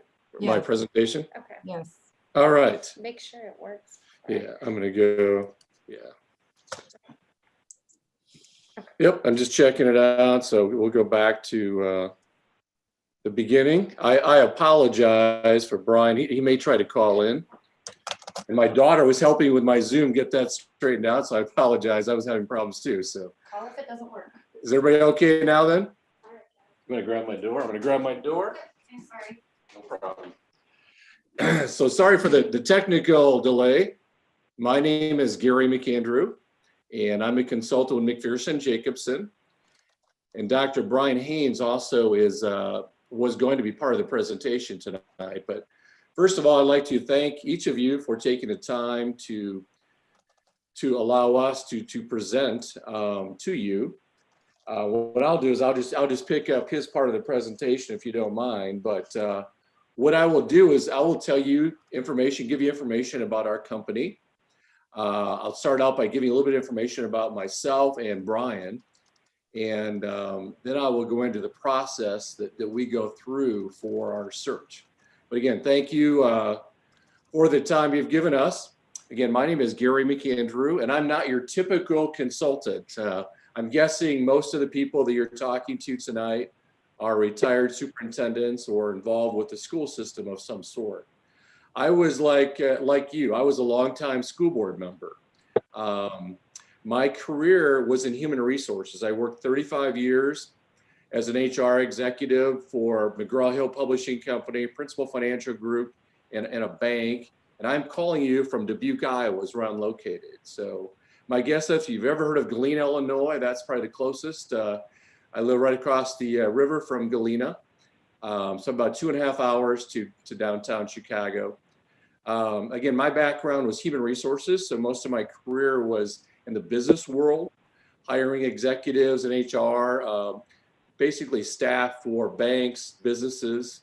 And I did serve on the school board for a number of years at the Western Dubuque Community School District. So back in 2010, I was contacted by Tom Jacobson. Tom founded our company in 1991. And when Tom found that I had an HR background in addition to being on the school board, he asked if I would join his firm. So I did. I started as a consultant with McPherson Jacobson in 2010. And I'm now working on my 42nd search. So I've done a lot of searches in that time frame. And I really enjoyed it. So I enjoy my passion for working with school boards like yourselves and school districts. And my current or my profession is hiring people. 2 years ago, I started my own company, my own search firm. And so during the day, that's my focus is on my company, trying to hire executives and staff for companies throughout the Midwest. And then I work with McPherson Jacobson as a consultant. So that's my background. Brian Haynes is more your typical consultant and probably similar to the people you talked to earlier. He was a teacher. He then was a principal for several years, at a high school principal. And he retired as a superintendent. And he is based in Sheboygan, Wisconsin. Again, I'm based in Dubuque, Iowa. I've done about 42 searches, and I think I've done 6 in the state of Illinois. So that's kind of my background as far as how I got into this. And again, Brian, we have 2 other people that would work with us if we were fortunate to get the search. Dr. Lloyd Kilmer is from the Quad Cities, down in the Davenport area. And Dr. John Clausen is from Peoria. He was they're both associated with the Western Illinois University and in the doctorate program. So when someone gets their doctorate to become a superintendent, a lot of people will go through Western Illinois, and both Dr. Lloyd and Dr. John are involved with that program. So, and they have more experience in the Chicagoland area. I myself personally have a lot of experience with Chicago. When I worked at McGraw-Hill, we had an office in Burr Ridge. So I was in the Lombard area for a few years working in Chicago. So I'm familiar. You guys, your school has a great reputation. I have friends still living in the Chicagoland area, so I go back and forth quite a bit. But our firm, if you're wondering why you hire us, I think it's a matter, you can hire anyone, I'm sure, and it would help you out. But we try to go through a sophisticated process. We use the same process, whether it's a small school or a large school. But we try to be as transparent as possible, involve stakeholder groups. So if you go back 15 years ago, almost 50% of the superintendents that were hired 15 years ago are still working in their current position that we filled. If you go back 10 years ago, it's 60%, and it's 75% if you go almost 80% of the superintendents that we hired 5 years ago are still in their current role. Of the 42 people that I hired, 2 are no longer in their current position. And one unfortunately passed away from cancer. and another one got transferred. Her spouse got transferred, and so they left their term early. Otherwise, everybody's still in their current position. And as you probably know, superintendency, the life cycle is getting shorter and shorter. The average term is between 3.9 and 4.6 years for someone that is a superintendent. So that's kind of, we go through a number of steps to try to work as closely with you as we can so that we find the best person possible. So what I will do is go, and there's a picture of myself. I'm on top of the search team, and Brian Haynes is below. And I, again, apologize. It's unfortunate Brian can't tell you his own story. But we are a leading national search firm. Depending on what year it is, we are either number 2 or number 3 in the company as far as number of searches. And we have nationwide, we have 115 consultants around the country that work with us on our searches. And our biggest goal is, again, sustainability and leadership, trying to get someone that will remain with your school so there's stability for the kids. Because our mission, our goal is all about the kids, no matter what we do, and we hope that our administrators are the same way. When they're making decisions, and you as board members, when you're making decisions, that you have the kids' best interest at heart. And so that's kind of what our theme is too. So I'm going to go through the process, but maybe I tend to ramble as I get going. I know I have a short window of time, but feel free to stop me at any time for questions. Otherwise, my intent is when I'm done to throw it back to you to have you ask me any questions you would like. Any questions up front or anything I can answer for you before I get into the nuts and bolts of the presentation? No, I said just keep going. All right. And I think Dr. Haynes is on the phone, actually. Okay, are you on the phone, Brian? Are you able to hear me? Hey, we can. Awesome, very good. Well, again, I wanted to also apologize for the connectivity. We did a trial run earlier today. Of course, had no difficulties with it, so I don't know what happened here. My apologies. I appreciate the opportunity to connect with everyone, and obviously have a real passion for kids myself. As Gary said, I've been in education for 34 years, 21 years as a superintendent, and prior to that, I was a high school principal and a director of music, instrumental music director at the high school level. So I have a real passion for high school kids, and I'm very proud to learn a lot about the district, studying of many of your accomplishments. So I won't take more time here. I want to respect your time frame, but feel free to stop either of us with any questions. Gary, would you like me to touch on the slide with the four points here? I actually already did that, Brian, not knowing you're on the phone. So sorry about that. I didn't mean to steal your thunder there. Very good. I'll let you continue. Okay, you can jump in at any time. So we have what's called a 5-phase process, again, for whether it's a small school or a large school. The smallest school I've ever done is 265 students, K through 12, a tiny school. Largest school was probably Moline. I think they had about 7,500 students. And actually La Crosse, Wisconsin, I filled last year, they had about 7,000 or 8,000 students, I believe, too. So, but what we would do is, if we're fortunate enough to get the position to be able to work with you as a school board, we would set up the first meeting, and depending on how soon you want to move on this, in my opinion, and obviously you would drive this, you determine the time frame, but I would try to get this advertised and publicized as quickly as possible if I were you. So Brian and I, if we're fortunate to work with you, we would set up a meeting. It could be next week or the week after, whatever is convenient for your board. And during that first meeting, there's several things that we would try to accomplish. And it's one of the most important meetings in our mind. We would try to establish what are the characteristics that you're looking for in your next superintendent. So what are the most important things that you're looking for? Someone strong in finance, curriculum, communication skills, visible in the community and schools, whatever it might be that's most important to you. We put those together and we develop an application form. And those are the characteristics that you're looking for. We would have on that, and they would have to answer in a written criteria, a written form, why they feel they match the criteria they're looking for. So that's probably the most important thing we would do in that first meeting, is set up the criteria. And then we would establish a timeline for the superintendent search. And we can talk about this in the end, what your time frame is, but typically it's a 2 to 3 month time frame. Again, if we could get going in January, get it publicized, get it advertised in different venues, there's no reason we couldn't be done by the middle of April for sure. And I can kind of walk through the process with you, but if we have a chance to get it advertised, publicized by the end of January, normally you advertise at least 30 days, sometimes 45 days. And again, we could wrap up. When Brian and I were talking earlier today, we were thinking we would be done by April 15th, have someone selected for your board. And so we would determine, again, that's just rough timeframes. When we would meet with you in that first meeting, you would let us know what you're comfortable with as far as the time frame and what your goals are, if you have a certain date that you want to have somebody hired. But unfortunately, you have to kind of let the process work its way through. And that's by advertising a certain number of days, 30 to 45 days. We would also determine the advertising venues that you would like to use. We typically use AESA.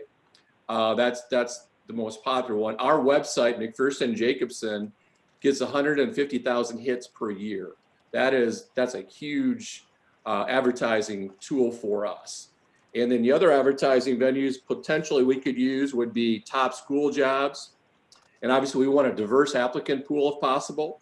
So NABSE, which is a National Alliance of Black School Educators, and also the Association of Latino Administrators and Superintendents.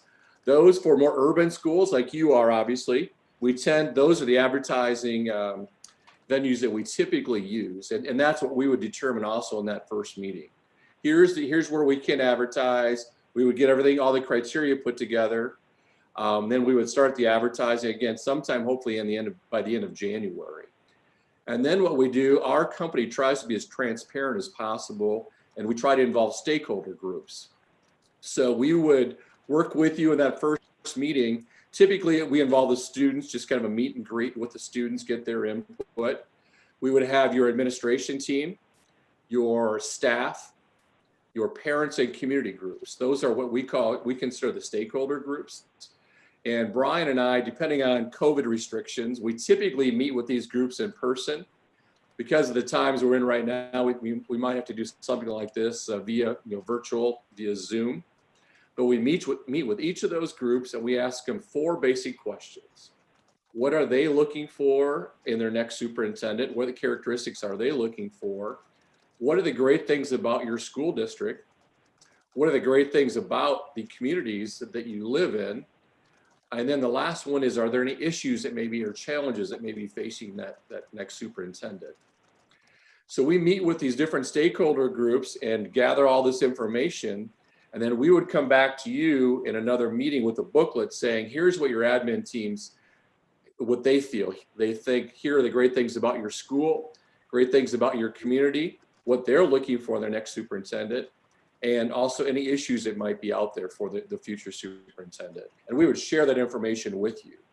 The same for each stakeholder group, the parents, community members, and staff. We would give you feedback from each of those groups.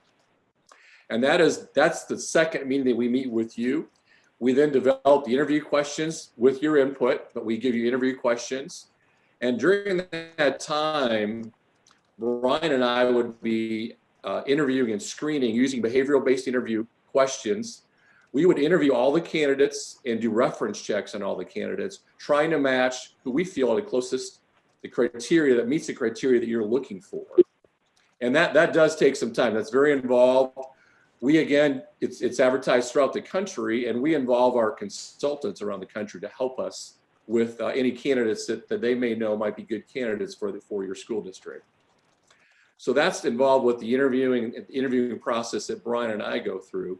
And then about 5 years ago, we implemented another step that we feel is very beneficial, and we've got great feedback from school districts. It used to be that we would come back with you with a stack of resumes and say, we feel here are the top 6 candidates, 6 to 8. We would go through those resumes with you, and we would try to select the top 3 to 4 that would meet with all the stakeholder groups.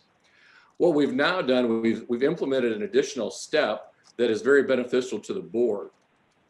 We will, so Brian and I were just saying we have 20 applicants or 30 applicants, whatever the number is. We will meet with you as a board and have all 30 applicants and can talk to you about each of those. We would have interviewed all the candidates by that time. And then the top 6 to 8 that we feel are closest match for what you're looking for, we will have them do a video interview, ask them 3 basic questions. Tell us about your background, why you're interested in the Oak Park River Forest School District being your next superintendent. What would their entry plan be if they were selected? So you'll have a chance to, just looking at a resume, you'll have a chance to see a video of those probably 6 to 8 candidates that we feel are the closest. And then off of that, based on those video interviews and our screening, and we would share all that information with you, we try to pick out the top 5 or 6 candidates that we feel would be best for a semifinal interview. And that would be a Saturday. We would pick out a Saturday, probably sometime in early April, pick out a Saturday that we would bring in the top 5 or 6 candidates, and we'd be involved with you.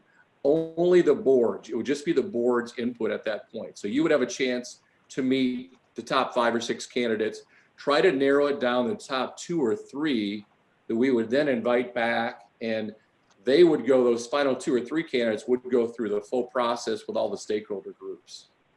But we found that it gives you a chance, one, you have a chance to watch a video of these candidates instead of just looking at a piece of paper. You can actually see their communication skills and try to get a feel whether or not you're comfortable with their communication skills and their background. And then you have a chance to meet with them in a semifinal interview. It's a 1-hour interview on a Saturday. We'd go 5 or 6 candidates, one right after another. And at the end of the day, you have a much better feel of who you feel are the top 2 or 3 candidates. And it gives you a chance to then invite them back, the final candidates, back for that final interview the following week. And then when they would come back, we would invite the stakeholder groups, the admin team, your staff, your parents and communities members to be part of that group. And we work with them and developing interview questions, and we train them on the interview process. So then at the very end, and we're thinking mid-April, depending on what your time frame is, we would be ready, for your input. You obviously determine who the candidates are you want to make an offer to, but then we're ready to select a candidate at that time. So it's a very involved process. Again, an initial step is we come up with the characteristics you're looking for, put together the application, determine where we want to advertise, and then we get feedback from the stakeholder group, share that information with you, because the more transparent we can be, the better. We want as much input and feedback from the community, staff, and administrators as possible. And then Brian and I are busy interviewing candidates. And when we sit down, we will be able to go through all 20 or 30 candidates, let you know their skills, their strengths, weaknesses, and we'll have done reference checks by that time also. And so we're there for input, but in the end, obviously, you have the final say in who your final 5 or 6 candidates are that you want to bring in for semifinal interviews. And you have the final say as to who your final candidates are and who you want to make an offer to at that point.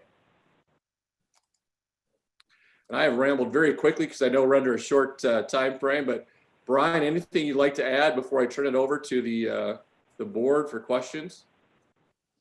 No, not really, Gary. The only thing, just to clarify, for that final interview after the 6 to 8 candidates, that final interview, the stakeholder groups, we have representatives on one committee. It's not like all of those stakeholders would interview, obviously.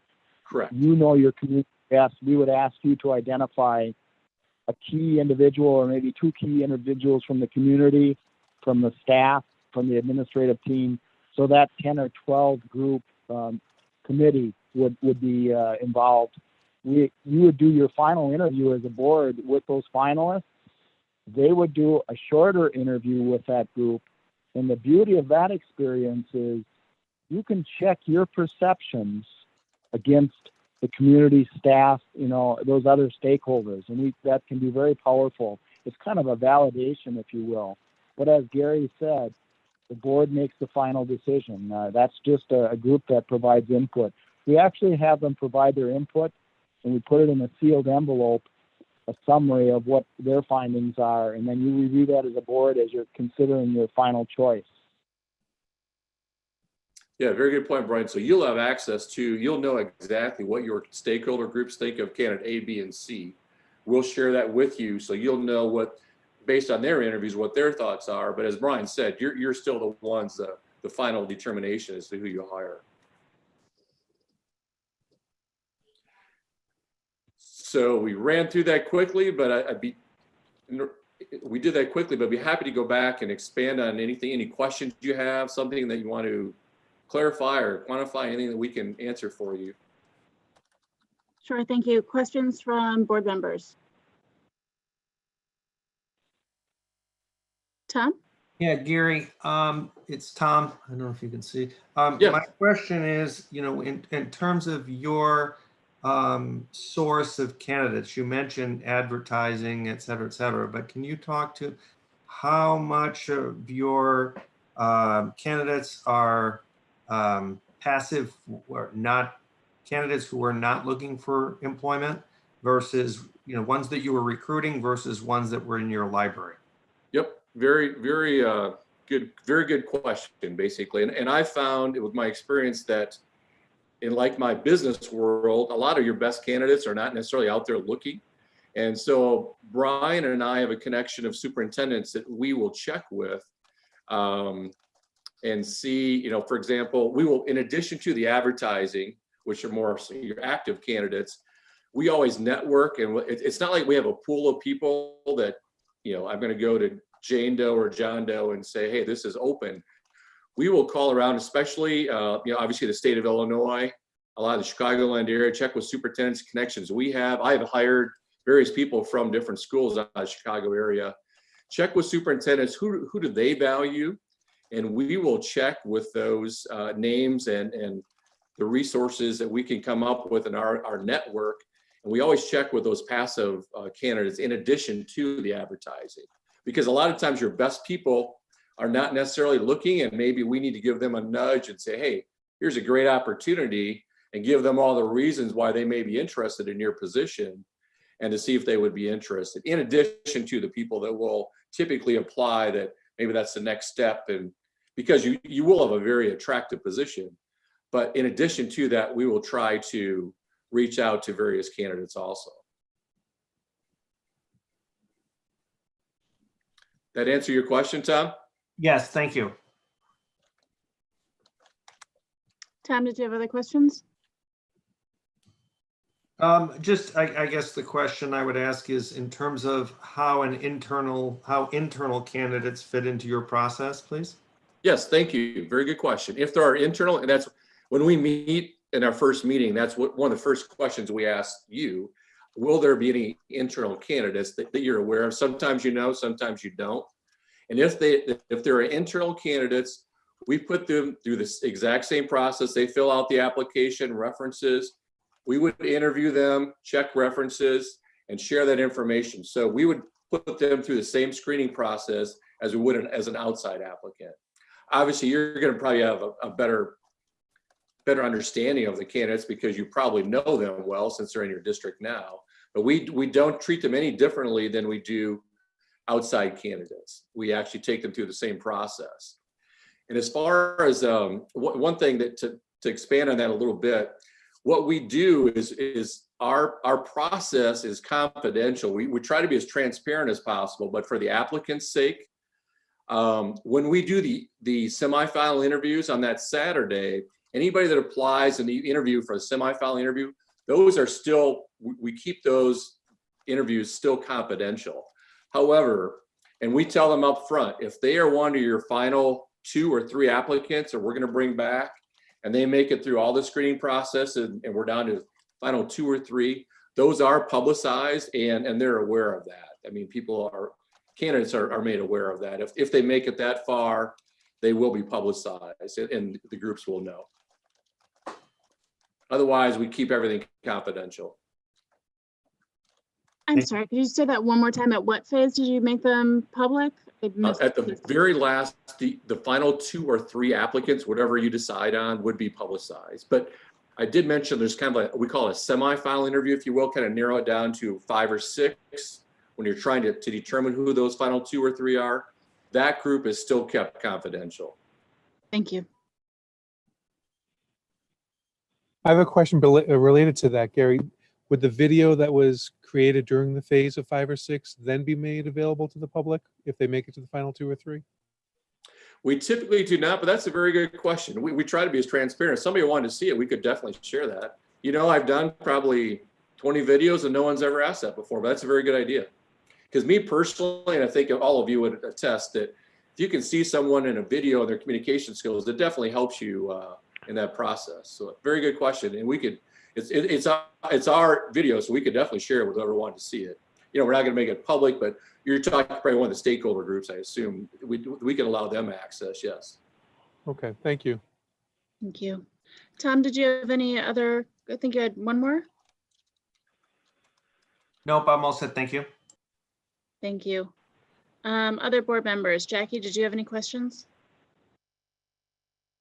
No, I'm good. Thank you. Thanks for the presentation. Thank you. I just want to, Brian and I are very interested. We'd love to help you find your next superintendent. You have an outstanding base in the research and people that I know that speak very highly of your district.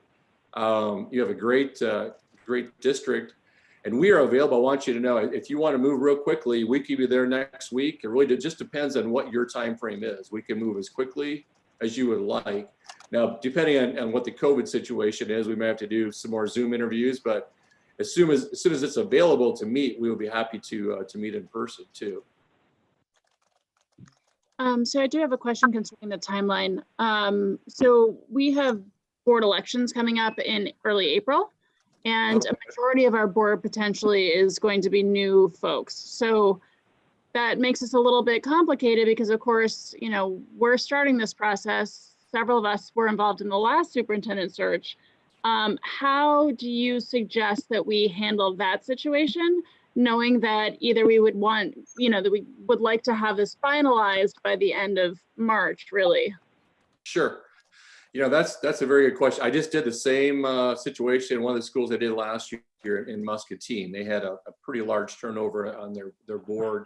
What we did is we moved forward with the current board. So your group, we would move forward, but those stakeholder groups and potential, because you don't know exactly who's going to be on the board, but we would try to encourage whoever that group is to be involved with the process and be involved with that stakeholder group.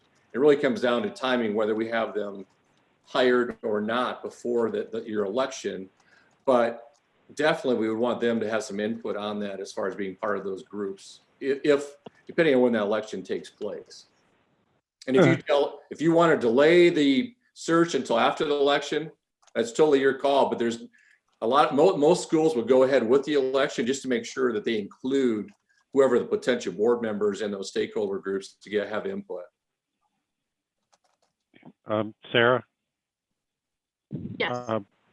Whoever is managing this technically, there's an individual who shouldn't be on here who should probably, in fairness, be removed. Right.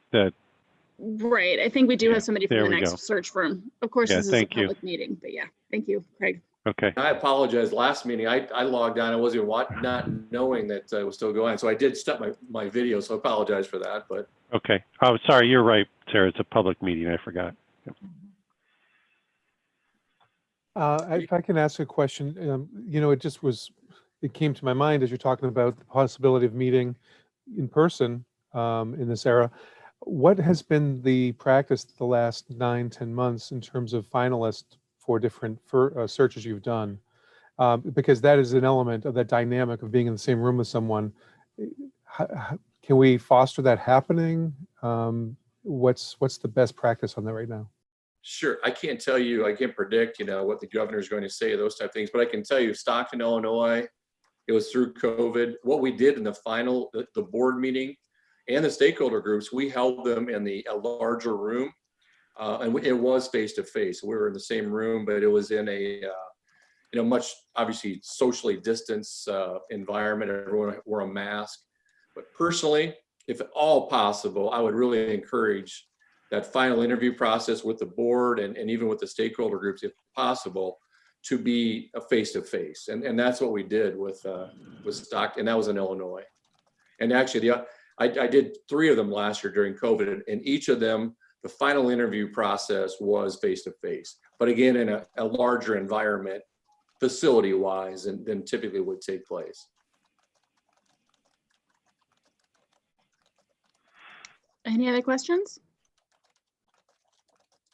This is Mercury. I just have a quick question. So how successful have you been at securing a diverse group of applicants, and what percentage of candidates, generally speaking, come from a diverse background versus white male, white female? Very, very good question. And I'll be honest, it really depends on the district too. I know you have a very diverse population. I think you have a 44% minority population, if I recall, and looking at your website and things. I can give you an example. Normally across the board, it's 25% is typically the number of minorities, and as far as applicants that we will have and people hired.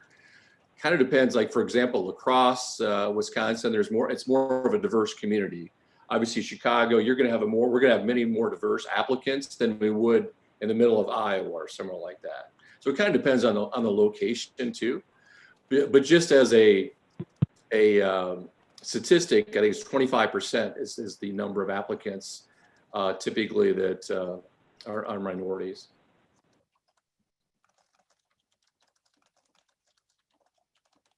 Anything else? Ralph, any follow-ups?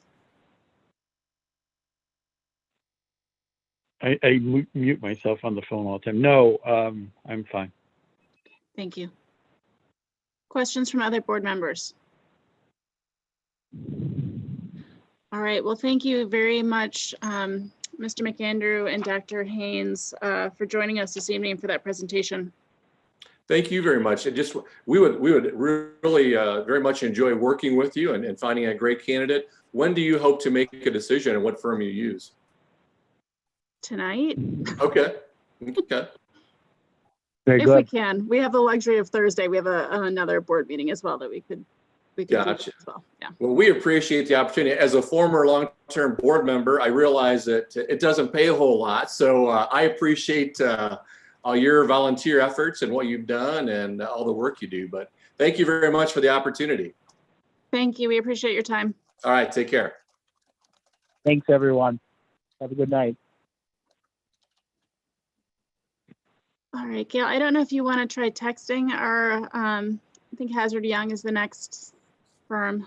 See if they want to jump back on. Yes. Thank you.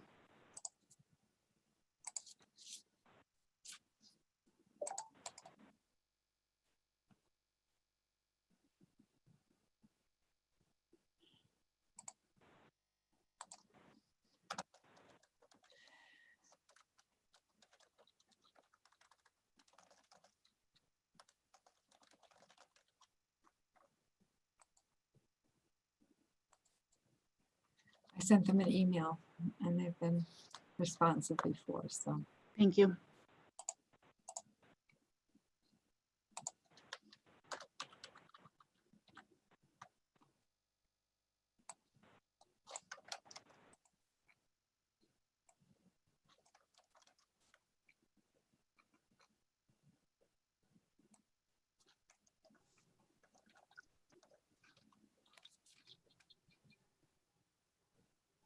Dr. Collins is on the line. Hello. Hi. Hi, how are you? Welcome. Thank you.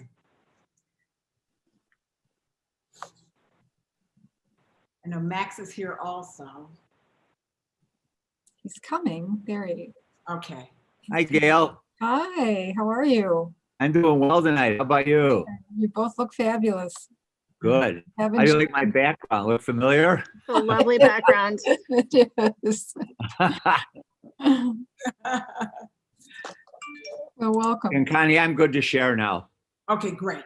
Yeah. All right, you can begin whenever you're ready. Oh, good. Well, good. Well, thank you so much for having us tonight. We are eager to begin working with you and for you. And I hope after this evening's presentation and after the question and answer session that you will entrust us with this critically important endeavor. And I apologize in advance for getting on a couple of times early. I tried to get off right away. So my apologies for that. And I'm Max. I'm president of HYA and have been everything from substitute teacher to state superintendent of schools. And as president of HYA, I get to pick and choose the jobs where I want to serve. And I chose this one purposely, not just because I like working with Connie, which I love, but because issues of equity are so important, because frankly, I have some history with this community, going back to my days in LaGrange when I was a graduate of Lyons Township High School, and to my close work with the former superintendent, Steve Asoya.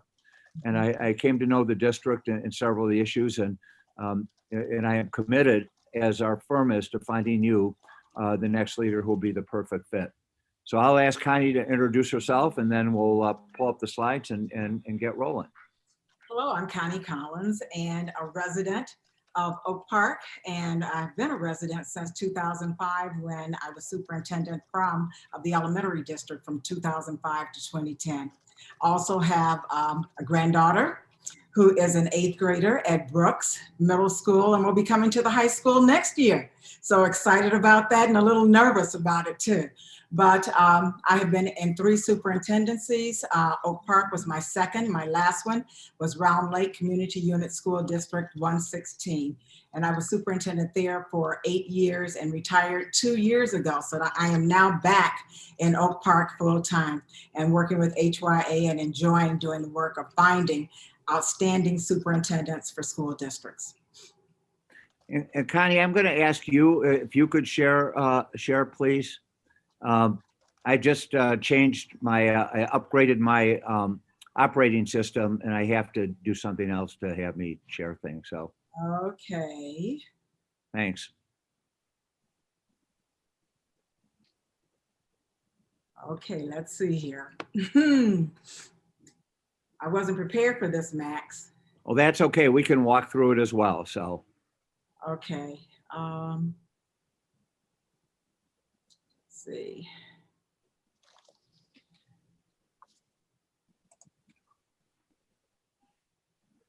Gail, I assume they could also email it to us and we could share it, right?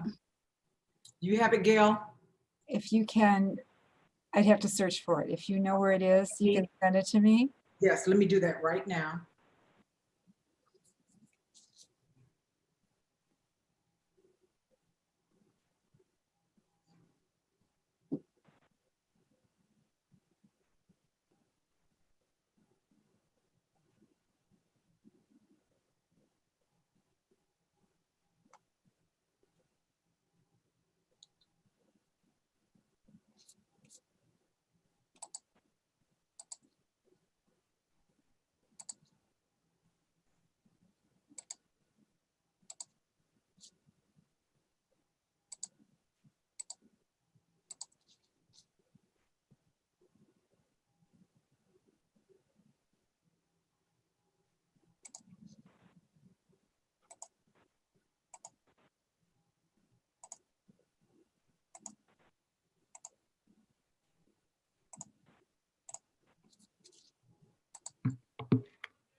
Okay, it's been sent, Gail.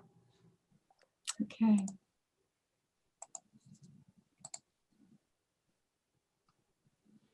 I'm just waiting for it. Okay.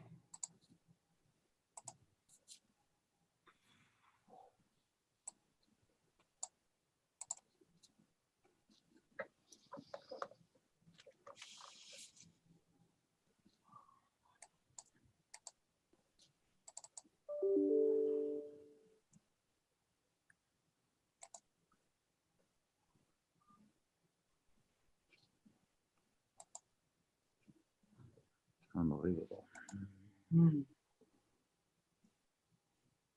Connie, you want me to send it to you?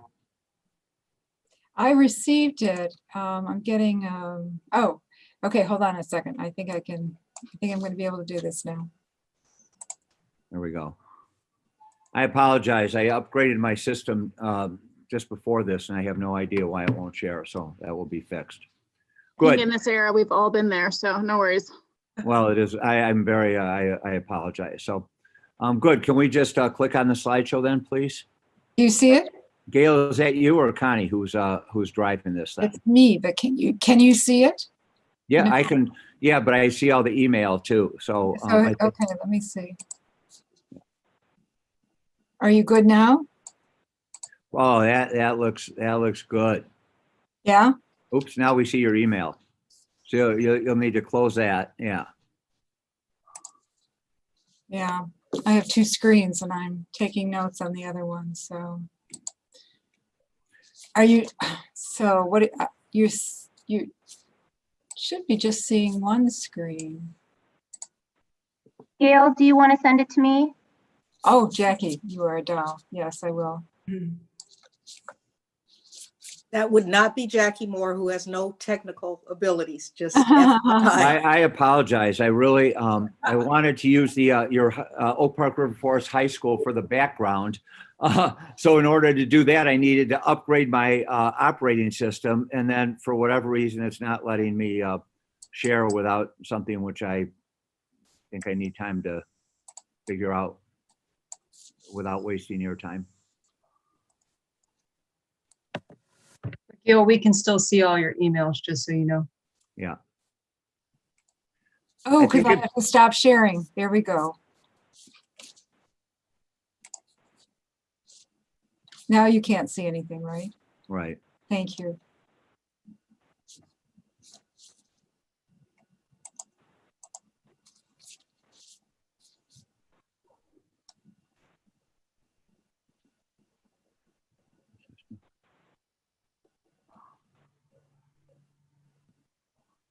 Thank you, Jackie. Okay, just let me know when to change slides. Great. Thank you, Jackie. And could you do a full screen, please? Is that possible to? Yes.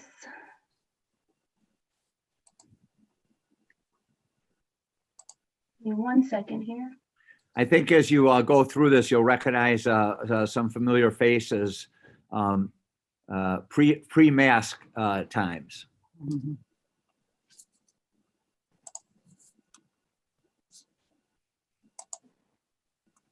Oh, that's lovely. Thank you. Mm-hmm. Great. And thank you. If you could go to the next slide, please, Jackie. Thank you so much. All right.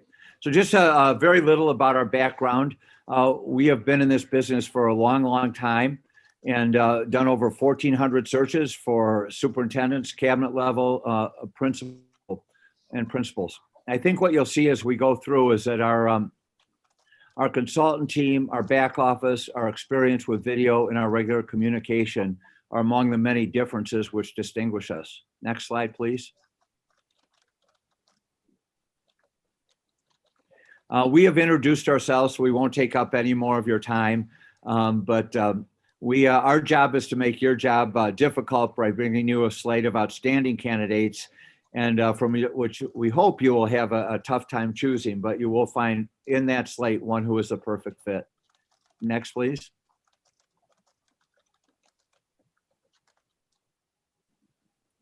And this is the way we operate. We don't make assumptions about what you need. We seek first to understand them. We have looked at your vision and values, your priorities, your aspirations for the graduate. We've studied your outcomes, as well as all the items on the right. And as Connie will share in a moment, we supplement what we learned from reviewing all of your documents, your website, your policies, your practices, with what we learned from our engagement phase, which is extensive. But it's our job, because we work with you and for you, to first understand deeply what your needs are. And Connie? Okay. We're aware that OPRF, like HYA, understands the need for our nation and the Oak Park community to acknowledge and support a focus on racial Next slide, please. equity. We believe that these are not just words on a paper, but an actionable goal which leads to the identification of a highly qualified yet diverse candidate pool for your consideration. We understand your priorities, your strategic goals, your district vision and mission, and your commitment to take action on behalf of your students to assist them in reaching their full potential. We've partnered with the Association of Latino Administrators and Superintendents to develop its strategic plan and to identify superintendent candidates. I recently served on the board of directors for the National Alliance of Black School Educators, and for 10 years, I co-founded an Aspiring Superintendents Institute, which identified and trained promising principals and central office administrators from across the country, and more than 40 program graduates became superintendents. Next slide. Selecting a new leader is the most significant, no, I'm sorry, we're not there. This is our process. There are 4 phases to our process, and I will cover those: engage, recruit, select, and transition. Next slide.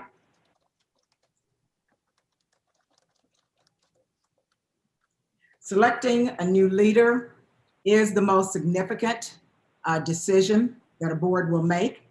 Our disciplined and inclusive approach to community engagement ensures that all stakeholders have an opportunity to be a part of the search process. We provide an online survey with a section which provides insight into your stakeholders' perceptions of the current strengths and challenges of the district. This will help the Board of Ed narrow its search to leaders with experience in the areas of need. Next, we ask stakeholders to narrow their focus even further by identifying the skills and experiences which the next leader must possess. More granular questions and district-specific questions are asked of specific constituent groups which the board identifies. It's always a pleasure to listen to student focus groups, and that we always receive valuable insight and information from them. Survey results, when added to individual, focus group, and community forum comments, all contribute to the leadership profile report, which is presented to the board and the community. The report is also posted on both the HYA and the district sites so that it's available for all interested candidates. Next slide. In addition to the groups and individuals identified on this slide, it's important to solicit feedback from your feeder districts, districts 97 and 90, in addition to any local post-secondary institutions who assume responsibility for educating OPRF students. Next slide. We work with the board and your communication team to develop an approved job description and the LPR before they are posted. The work of the previous engage phase becomes the basis for finding the right candidates for your leadership vacancy. HYA's national network gives us a unique ability to identify and recruit current and emerging educational leaders who possess the desired characteristics identified by the board and community following the engagement process and local research. Our vast network also enables us to go beyond the information provided through formal references in order to secure accurate, critical, and confidential information regarding all candidates under consideration. Next. Anyone looking at the HYA website, and we have thousands of people who view our website, because not only do we post our positions, but we post positions that other search firms have also. Our positions are at the top. So therefore, people who are looking and for jobs that have been posted by other search firms, they will come to our search firm and they will see all of the jobs there. Next. Using the, I'm sorry. Okay. Okay. Did we? Yeah. This is mine, Connie. Okay, go ahead. All right, good. Because this is, believe it or not, this is my specialty. And actually, I ran a national webinar before this and was able to screen share. So again, I am so perplexed. I really apologize. But let's move on. I wanted to take this slide because we started doing community forums for a search for a very large district in Southern California back in February of 2019. Since then, we have conducted community forums, interviews, board presentations using Zoom, GoToMeeting, Google Meet, Cisco WebEx, Teams meeting, Teams, Microsoft Teams, you name it. But we, since the time of COVID, we have actually had to conduct some searches completely virtually. I'm just literally finishing one in Idaho. We recently finished one in Verona, Wisconsin. And as much as we would have really preferred to be with you face to face tonight, especially given the early technological issues, we realize that's not always possible. But just to give you a quick example of what we did, this was a photo from Whitewater, but I'm going to refer to the search that we did last Tuesday and Wednesday. We had the 2 finalist candidates on, one night for staff community forum, the second night for the entire community. We had 122 community members on. Each candidate gave a short presentation, 10 to 15 minutes, and then we opened it up for questions from the community.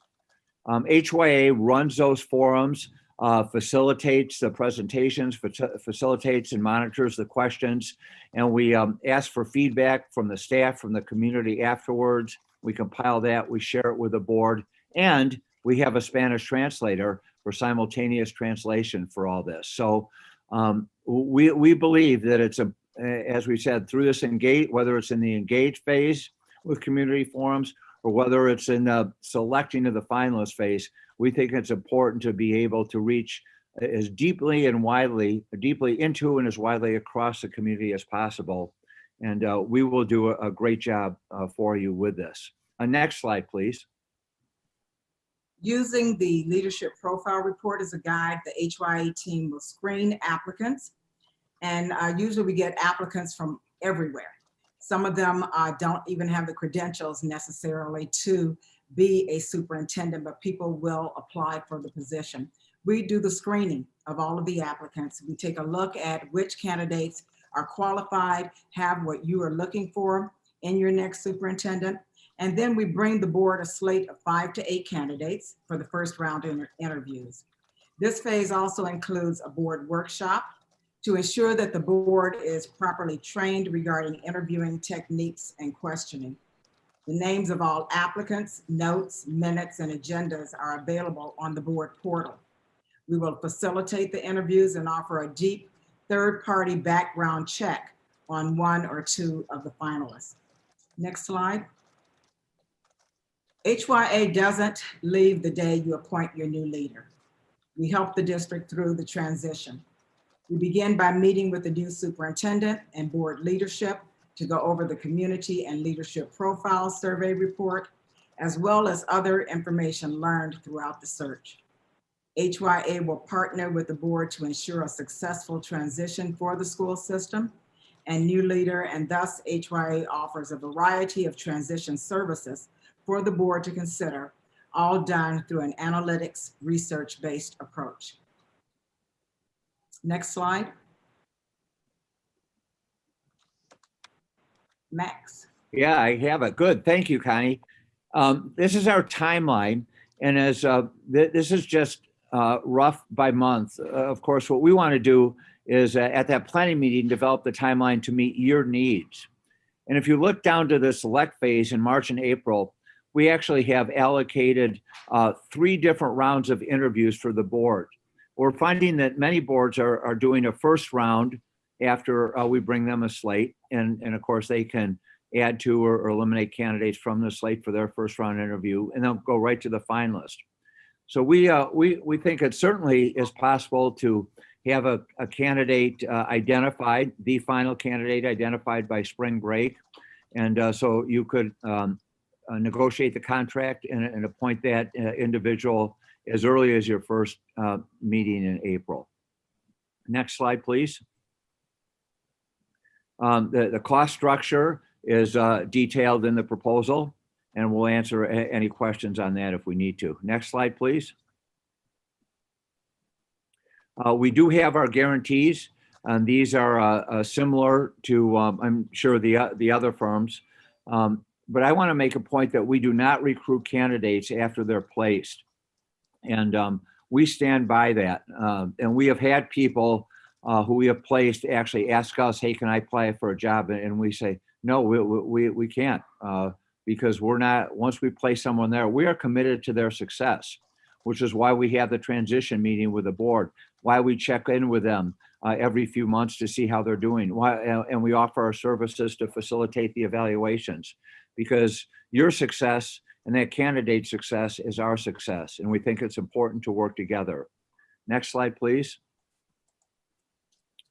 And we talked about our distinguishing differences.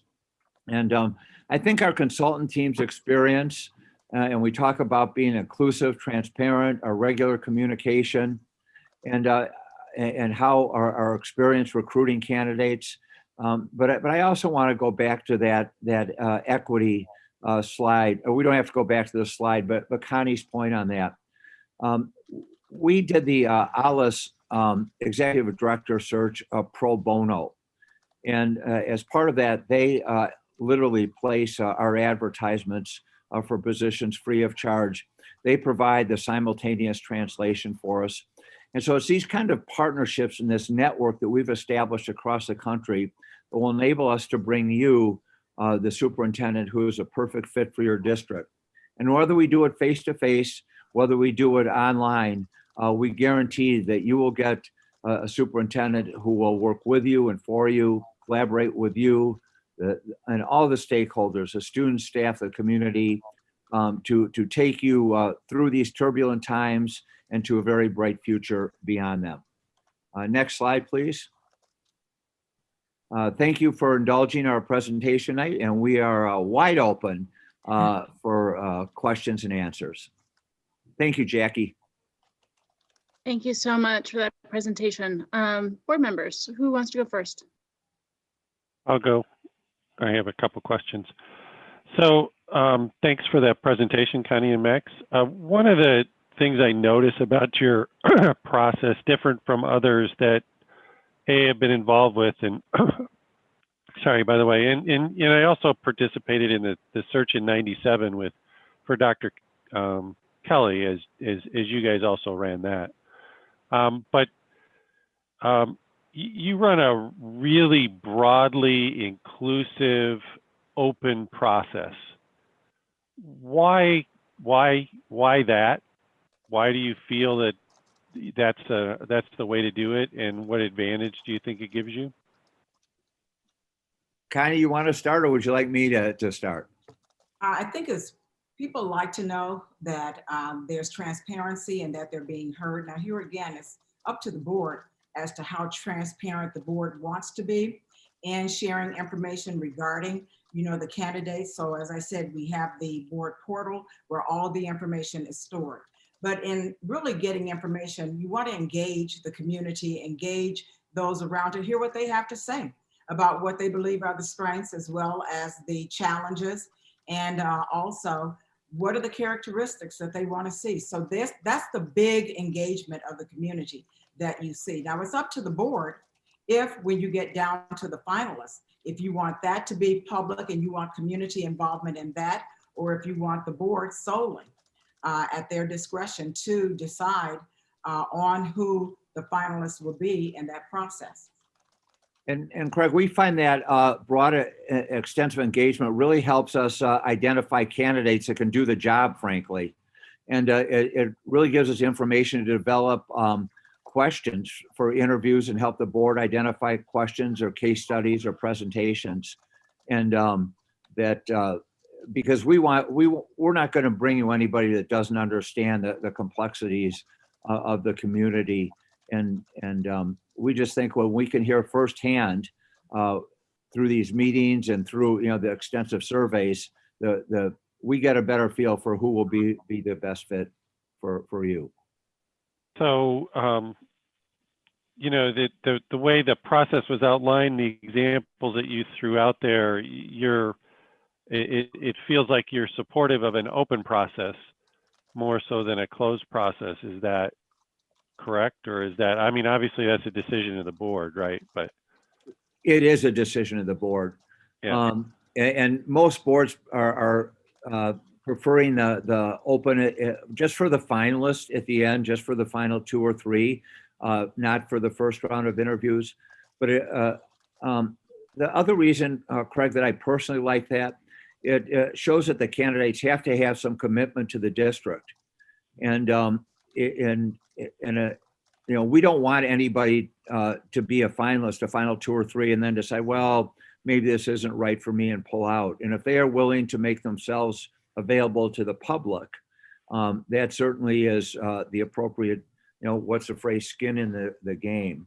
Mm-hmm. So, but again, that's your decision. If you prefer to have it private, and we want to make very clear too, as have the boards, that this is the board's choice. The community can provide feedback. We just use a standard Google form, give us some feedback, but it's our choice. And, and as you're saying, Max, with the hiring of any superintendent in a district, the board really decides what that process is going to look like. We will provide what the board asks for. So if they did it in a particular way in District 97 when Carol was hired, then the board decided that's how they wanted it, as open as it was, and that's how they wanted to proceed. Mm-hmm. Okay. All right. I'm just I'm really trying to understand the advantages that you've in sort of what you guys feel is a way to go about it, which I think is more inclusive and more open than maybe others, even though it is our decision. So, okay. Thanks, Sarah. Other questions? I guess I would have one real, go ahead, Jackie. Okay, thank you. Thank you for the presentation and your energy at this hour after having to wait. I appreciated all of the information that you were able to provide about our district as a part of referencing the work that you do. If you could just talk a little bit about districts that you have worked with. You talked about 97, but are there high school districts in communities like this one that you've done searches in, and what that process, particularly the community engagement piece, has been like? I would say that the community engagement piece has been similar in that, the board decides how many individual members they want to be interviewed, as well as focus groups, and whether or not they have community forums or any other large group meetings. Not everybody has large group meetings. Sometimes they're only community focus groups. I've worked in large districts. I worked with the Atlanta public schools, and so that was a big search with more than 50,000 students. And so we did a lot of community groups. There were 3 of us who were from the firm who were working on that search. So we had groups going from probably 7 o'clock in the morning until 8 or 9 o'clock at night, each of us individually at different schools and different places around the city. So we provide what the board asks for. There are certain, and depending on the just the makeup of the school district and how much they're government officials that we meet with, there are, in some instances, those are done in groups versus being done individually. So the board decides, who would be a good fit coming together in a group to be interviewed versus those who it would be better if we interviewed them individually or just sent them an invitation to a community forum. You invite everybody to the community forum, but in some instances, there were some individuals or groups that you sent a special invitation because you want to be sure that they knew that this was going on. So it's really an opportunity for everybody to be heard. And so I ran the community engagement phase for the Lyons Township High School search. And we incorporated the associate districts and had the community survey went to them. We had a focus group with all the sending district superintendents. We had they have a district-wide equity initiative. We spent an hour and 20 minutes with that focus group. Connie and I met with a 60-member Citizens Advisory Council, and we actually used breakout rooms for that. So that's our most recent work, doing the engagement phase for the Lyons Township High School District, to be specific as far as the question about serving high schools. Thank you. And I'm very interested and appreciate the opportunities, particularly given this virtual world that we're living in, that your talk of the community meetings, one for staff and one for the community, where there is a presentation, for lack of a better word, so that there's that ability to interact as well as our community to, you know, to get questions answered in a way that's different from a survey. So I think that I'm intrigued by that and how that, you know, has worked. Doesn't have to be talked about tonight, but how that's worked in other districts. So thank you. And we would be glad to send you the references for those we did last week. I can send the Gail and the board president. Thank you. The board president and liaison both wrote some lovely comments about, and the board president wrote, if we tried to do this in person, we never would have had 122 people there. And thank you for hosting this and for engaging our community, because you know what, it makes their job easier and it gives the board credibility for doing this. And there were some things that the board learned after receiving that information. Right. That they had no idea that this was a concern within the district. So it's always, you know, a revealing process, both as far as things that are going well and that people are proud of, and those things that are challenges. And sometimes it's not something you want to hear, but it exists. And so then how do we move forward with that and try to address it? Thank you. Matt, I believe you had a question. I did. It appears we have 3 very highly qualified firms that we're talking to tonight. And I wonder, Dr. Collins, you're in a position, being a resident of Oak Park for 15 years or more, it sounds like, to maybe give us, or give, you know, as objective as you can, a sense of what home court advantage that may give your firm in helping us identify some of the top candidates. Well, So this is probably your only chance to be the one to speak to this. I know, Dr. McGee, sounds like you had it in LT or other places you've been, but so I'll just leave it at that. Well, I know the community. I've worked in the community, not only in the community, but in the educational system. I know the challenges. I worked with the Minority Student Achievement Network when I was superintendent in the elementary district. I know that's something that the high school district does.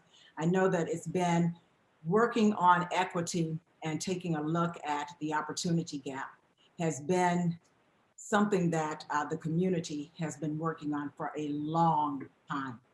And as I take a look at the work that's going on and some of the challenges at the high school, as well as at the elementary district, and even as I look at your information on your website and what you're planning moving forward as far as your goals are concerned, et cetera, just really feeling that it's an opportunity. And that's why I mentioned the elementary districts, and to hear from them, because you're not an island.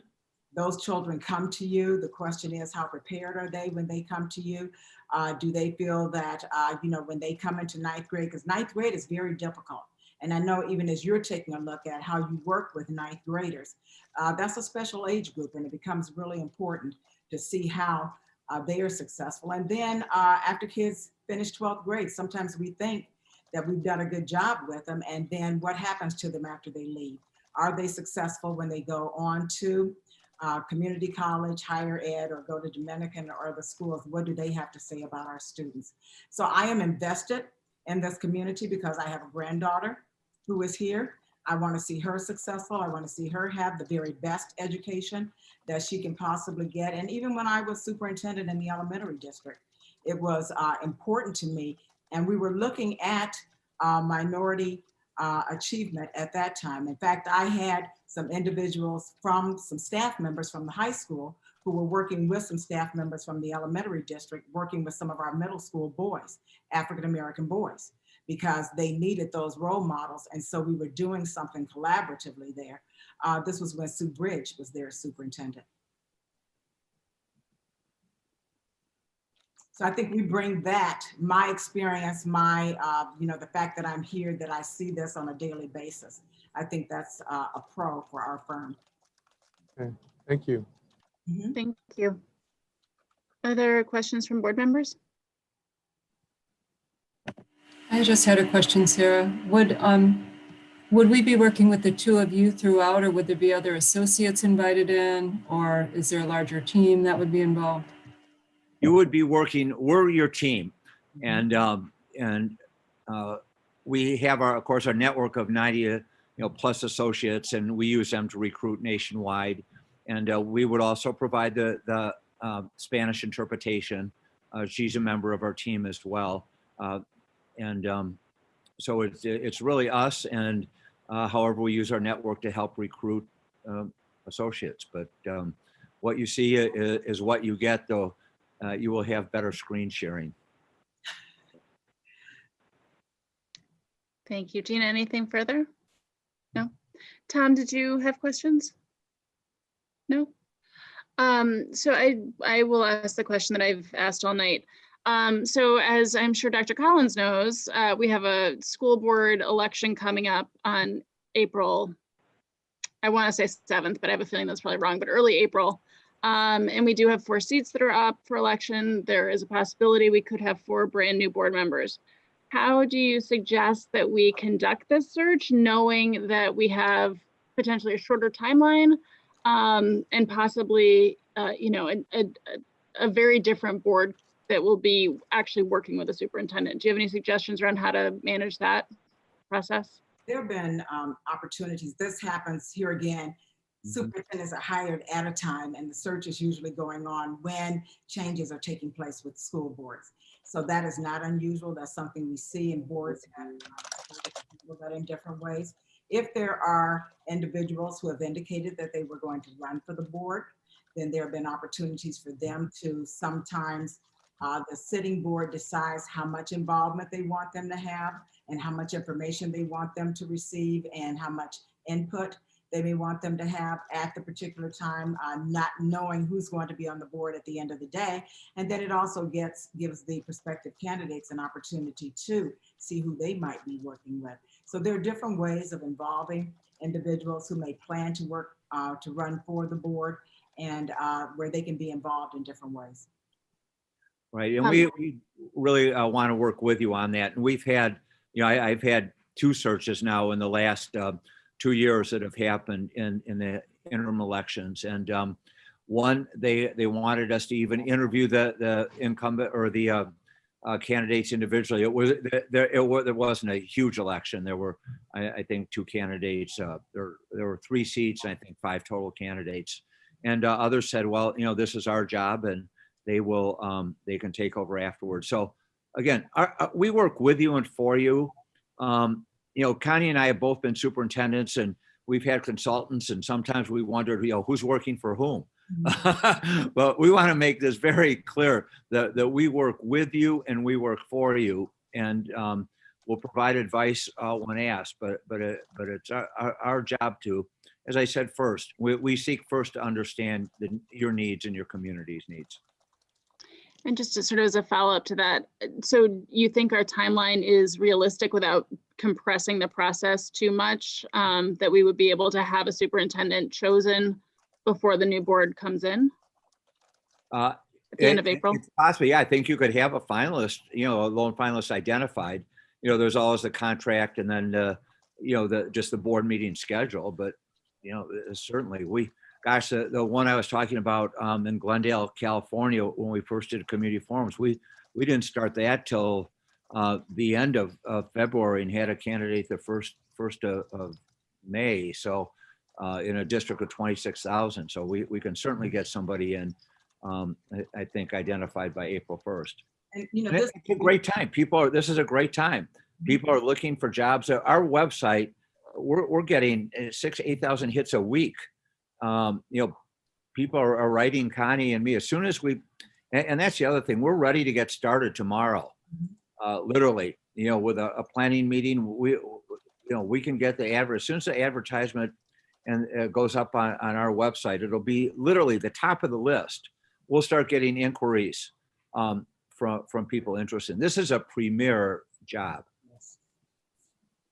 I had another question, Sarah. You made me think of another question. Will you have multiple districts that you'd be working with at the same time as working with us, or would we be your main client? Or? We are finishing a job right now, and that's about a month ahead with Lyons Township High School. I'm the lead in that. Connie will be the lead in your search. Connie is supporting my lead in the LT, and I will support her lead here. But again, they got started in December, Oh, November. I remember we were meeting with them in November. So they will wrap up. They could be done probably within a month. And then neither of us will have any other jobs. Any other questions? All right, well, thank you so much for joining us this evening and for that presentation. We really appreciate your time. Thank you. We can't wait to get started. Thank you. All right, board. Do folks want a break for a couple minutes and then we'll come back, or do we want to keep rolling? Keep I rolling. think we'll keep rolling. All right.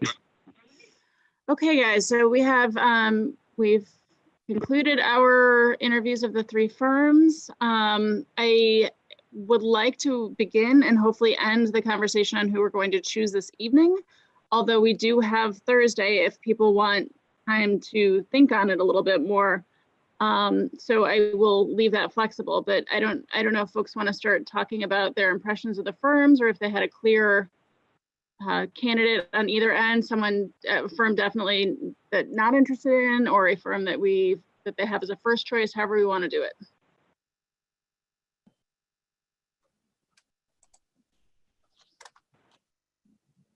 Jackie? After I, feel that the information we were provided prior to this evening, the proposals as well as their presentations, and also, did a little more on my own, just kind of a dive into the school districts that the various firms had worked with and what those positions look like and kind of the customer satisfaction aspect. I am quite comfortable with having the candidates we just saw at HYA. I feel that is the best fit for our district. I appreciate the transparency, but also the community meetings and just that there seemed to be an awareness of I love the fact that they talked about successes and challenges, and it just felt like, their understanding of what we are looking for and how to best serve our community in this time frame that we're working with would be the best. So that is that's where my head is. Thank you. Tom, you're unmuted. I don't know if that's a signal or not. Oh, I don't know. But I'll gladly give you my perspective. Well, I'd like to hear a little bit more of, what Jackie might have referenced in terms of other districts. But my, when I look at the decision, to me, it's really all about the resources that are going to be doing the work. That's really, to me, what you're paying for. I feel procedurally, process-wise, I find some challenges. There is differentiation, but I don't see, it's about the resources. And I would clearly say that BWP and HYI have a better set of resources aimed at us. So I would put those two on equal footing in my mind. With BWP, in both cases, there's knowledge about who we are, et cetera. Different kinds of knowledge. One with BWP, knowledge having been through the process, and I am pleased with the results of our prior efforts from them. And then with with Hazard Young, my initials. You have obviously Dr. Collins's knowledge in-house. So it's kind of, I put them on an equal footing and could go either way. Thank you, Tom.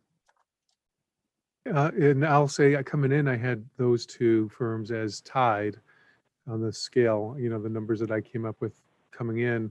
And so in tonight, that was reinforced. I feel like it's a real close call between those two. I think the other firm is also solid, but I think these are the two. And so that might be something we're moving towards if that's a consensus. to maybe drill down. But that's all I'll share at this point. Thank you, Matt. Craig? I think all three firms are qualified. I think that BWP and HYA are a little bit better fits for our community. They run a little bit more inclusive processes. They have a little bit better feel for our community. I would also agree that we're hiring a team. And personally, I think the team at BWP is a little more senior and a little more, I felt a little bit better both on a national search basis and on a process basis than the team at HYA. I also, I don't want this to, in any way come across as disrespect to Connie Collins, who did a great job as superintendent, but I actually would prefer that we don't have a former Oak Park superintendent leading the search. Thank you, Craig. Ralph, Gina? I had those two pretty tied coming in as well. I actually would concur with what Craig said. The thoughts that I was having was specifically about the team and the availability of the team and the reach of the team from BWP felt more expansive to me. I understand HYA has the affiliates in multiple states, and I appreciate that, but there was something about the cohesiveness of the team and how it seemed like they would be working with us from BWP. So I'm actually leaning a little in that direction. Thank you, Gina. Ralph? Yeah, I'd agree actually more with Jackie. So I'm more on the HYA side on this one. I thought their presentation made them stand out a little bit from the others, and they're getting to know our priorities in advance and trying to understand that. And I do think, and I appreciate Craig's concern about having a former Oak Park superintendent lead the search, but on the other hand, I think being familiar with the Oak Park community is a valuable thing because our community can be challenging, believe it or not, at times. And so I lean towards them, but I would also be comfortable with BP. So I just go the other way. I have HYA first. Yeah, I agree with Ralphie and Jackie. I really appreciated, I felt as though HYA really understood at least where I as a board member am coming from in terms of what I'm looking for a district. And I'm a sucker for our students. So of course their presentation I loved with our own kids on it. BWP of course found us Dr. Pruitt Adams, who I've been very happy with. So I don't want to overlook that either. It does seem that we have narrowed ourselves down to two, HYA and BWP. So if I can just take a straw poll, Jackie, it seems like HYA is your clear preference. Is that accurate? It is. And I'll just continue to say that I am also weighing that with the fact that being on the prior, search with BWP, that I just felt that this, it feels like the energy, it just feels like a better fit for what we need right now. Thank you. And then Ralph, HYA as well, and I think I am in that count. So that's 3 for HYA. I'd like to hear from, I guess, the rest of the board as to if they have any sort of clear preference or how they want to distinguish between sort of their final candidate.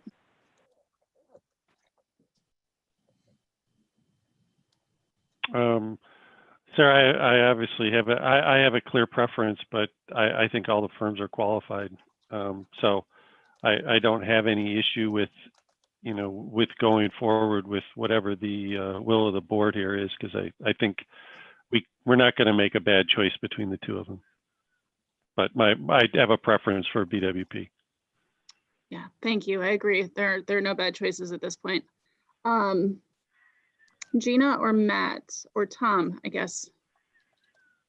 I will just say ditto in terms of what Craig just said. I would put BWP a small lick ahead of HYA, but both well qualified. I could go with either one.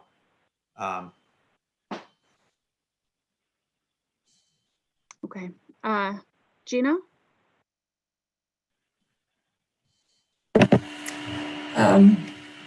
I appreciate the idea that Dr. Collins has actually had some experience with Oak Park and knows the community, in the community. That, to me, that's such a double-edged sword. There's pieces of that that I really appreciate because of her experience and knowledge of our community and knowing what the administrator coming in is going to be held to, expected, under fire from in our community. But also all those same things, but on the opposite end. So there's I'm kind of split there, but the truth is they're both amazing. The networks that they both have seem like we're going to get an amazing pool of candidates either way.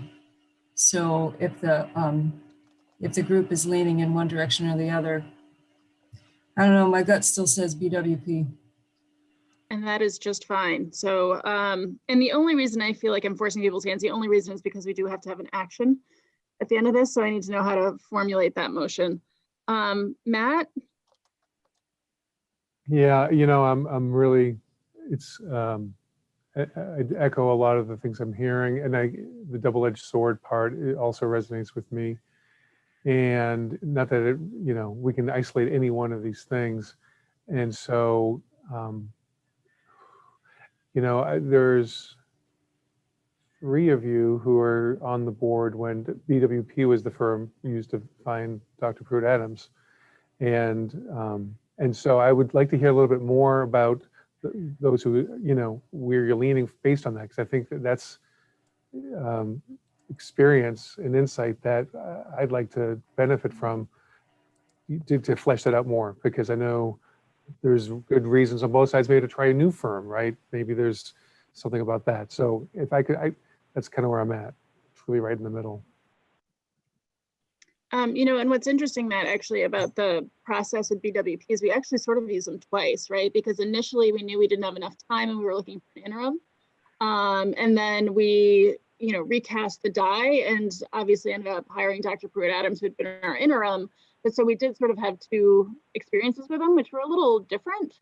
And I was very happy with them. I thought it was a really well-run process, and certainly we came, you know, the finalists that they brought us were excellent candidates.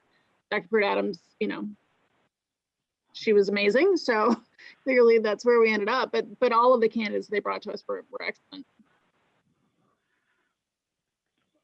Let me add just something. You know, I was in the process with HYA at District 97 4 years ago.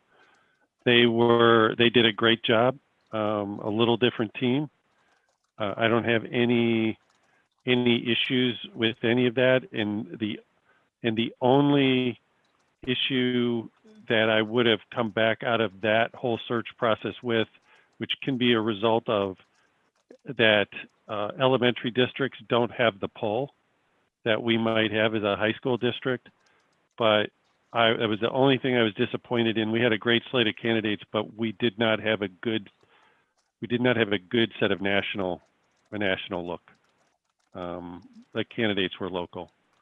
Not entirely, obviously Carol Kelly was from New Jersey, but that was my only disappointment. It's interesting, Craig, because when I go, and my memory might be somewhat clouded over by now, but if I reflect on the BWP experience, which Matt, your question was, you know, I thought the process they ran fine. I thought we ended up with a couple good candidates, but if I would say what's one thing that was disappointing in that process is I really didn't feel it was a national search. I felt it was very much, here's, you know, our little network within Illinois, and we actually were very fortunate that Dr. Pruitt-Adams, happened to be around and joined that. So I would kind of echo the same thing, Craig, that you're saying. I think it might just be difficult, So I don't want to. I just wanted to put that out there as a fact. I don't think it's just one small razor issue here. I'll just weigh in. In terms of the experience with BWP, I think that, with that first round, we were in a situation where, time was of the essence in ways that was very different than the final search. And I think that, as I recall, Anne pretty much, brought Dr. Pruitt-Adams to us as, I know the perfect person to be interim. And I think that, that was amazing in and of itself, given that she, where Joylyn was in her career at that time. I will say that with the search that went on after that, I did not feel we were told national, and it was disappointing to not have, felt like the network perhaps wasn't, wasn't there, because I do remember asking about the, who the pool of candidates were that had been vetted prior to the finalists. And there weren't a lot of, if any, I can't recall any, national candidates. And so that hearing tonight, even, as we were talking, hearing the two from HYA talking about searches done outside of, in large areas, metropolitan areas with large districts. And, it just hit me differently. And I will say too, that I always get a little concerned, and we've talked about this even with, whatever the search may be with hiring, if there isn't the real look at our district, if it feels too, I don't want to say too positive, because that makes me sound cynical, but that isn't looking at kind of the all sides. And from presentation to even what was said tonight, of the three firms, there was only one that addressed challenges as well as, successes and promise with our district. And I think that that's who we want to attract, someone that is, talking openly about, it is a premier district and it's an amazing job, but there's a lot of work to do. And that was the part that I appreciated, that stuck out for me, I should say. So thank you, Dr. Moore, for that. That's really good information for me. I have a question. I'm curious because I've heard it a couple times from us. Is it possible for us to go back to them both and ask them for, like, in their most recent searches or hirings, some sampling of the candidate pools? Like, because if there's a concern about us making sure that we get a broad group from all over, or as much, not just diversity, but like I'm talking like of geography. Is it possible for us to gather a little bit more information from them to gain more knowledge on that? And I don't know if we need to do that or not. Maybe folks are just ready and sold, but I just thought. So Gina, I'm sorry, could you explain to me a little bit about what that would look like? Obviously they won't give us names, but you mean ask them like what geographies were presented to the board at various districts? Yeah, like what data on what their, like if they had 10 candidates, of those 10 candidates that they submitted, how many were local, how many were from other areas, some more qualifying metrics of the actual candidates, I think. I know we can't find out specifics, of course. That's not what I'm asking for, but. Yeah, I mean, we certainly could do that. We would have to move this decision to Thursday. I don't know that that much matters, to be honest. It's 2-3 days, but I don't anticipate that that's something that we could get before then. So, Matt, has this helped clarify your decision at all? Yeah, well, it has. I appreciate all the insights. You know, I would lean towards HYA based on what I've heard. And but I also understand if the 3 days doesn't, to whatever degree you know, I don't know if others may want to hear, get the info that Gina's asking about. And I think that I think that's a good question to have. I don't know how crucial it may be. I'm prepared to make a decision tonight, but that's just me. Thank you. So it sounds like, just, you know, from our straw poll, that we have 4 for HYA, 3 for BWP. Do folks want more time to think about it or to solicit additional information? I don't want this to be rushed. It's far too important. Just don't know if that's necessary. If, you know, we have 2 really great firms, right, that we're choosing from. So I don't know if it's really necessary for us to get that information. And if we have 4 and 3, I trust the, you know, I trust the group. Yeah, I think we really can't go wrong, to be honest. I'm with Gina on that. I would prefer to make a decision today. As I stated at the beginning, I think they're both very well qualified, and I am fully confident in each of those firms. I think our energy is better spent on defining what it is that we want, not defining the nitpicky of what search firm we want. Gail, can I ask you a procedural question? So if we move to approve hiring a firm tonight, do you then bring back the contract, or is it's under the amount? So this would be the only vote we would have on this. Does that make sense? I don't think the contract has to be approved by the board, given the amount of the contract. Have to approve the contract, but the motion would be that you're hiring HYA for the contractual price for the superintendent's search. Yeah. Are you anticipating something else? Yeah, so let me ask you this. Do we know the contractual price, or do we need to, should we? Or the contract to be negotiated? Okay, that makes more sense to me. All right, so I move that we. And Sarah, can I just interject there? Because there were, you know, and I agree, if we can leave it at contract to be negotiated, you know, there were differences in the amount of time that we have that they will not touch the student. So I think we just want to make sure that with the vendor we choose, that we negotiate, are fully satisfied with the protection, you know, the assurances we get. That's all. Thank you. So you mean the non-poaching period? Right, the non-poach piece, right? Some are in years, some are like 1 term. Well, you know, and I think they said 3 years. But that, to me, we want to get as much protection as we can. All right. Thank you, Tom. So I move that we begin negotiations with HYA as our search firm for our superintendent search. Is there a second? A second. Gail, could you do a roll call, please?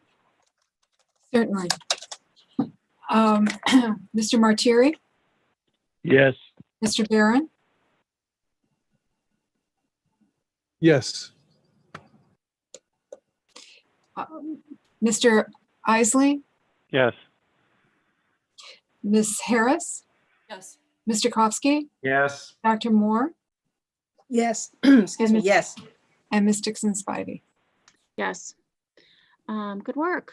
That was a good evening's work. So Gail, I guess we'll be in touch then with some sort of doodle poll about future, you know, board dates to start working with the search firm to clarify our yes, candidate profile. So we will look forward to that from you. Let me know how I can help you with that. Yes, I will do that. Thank you. All right. Is there a motion to adjourn? So moved. So moved. Second? Second.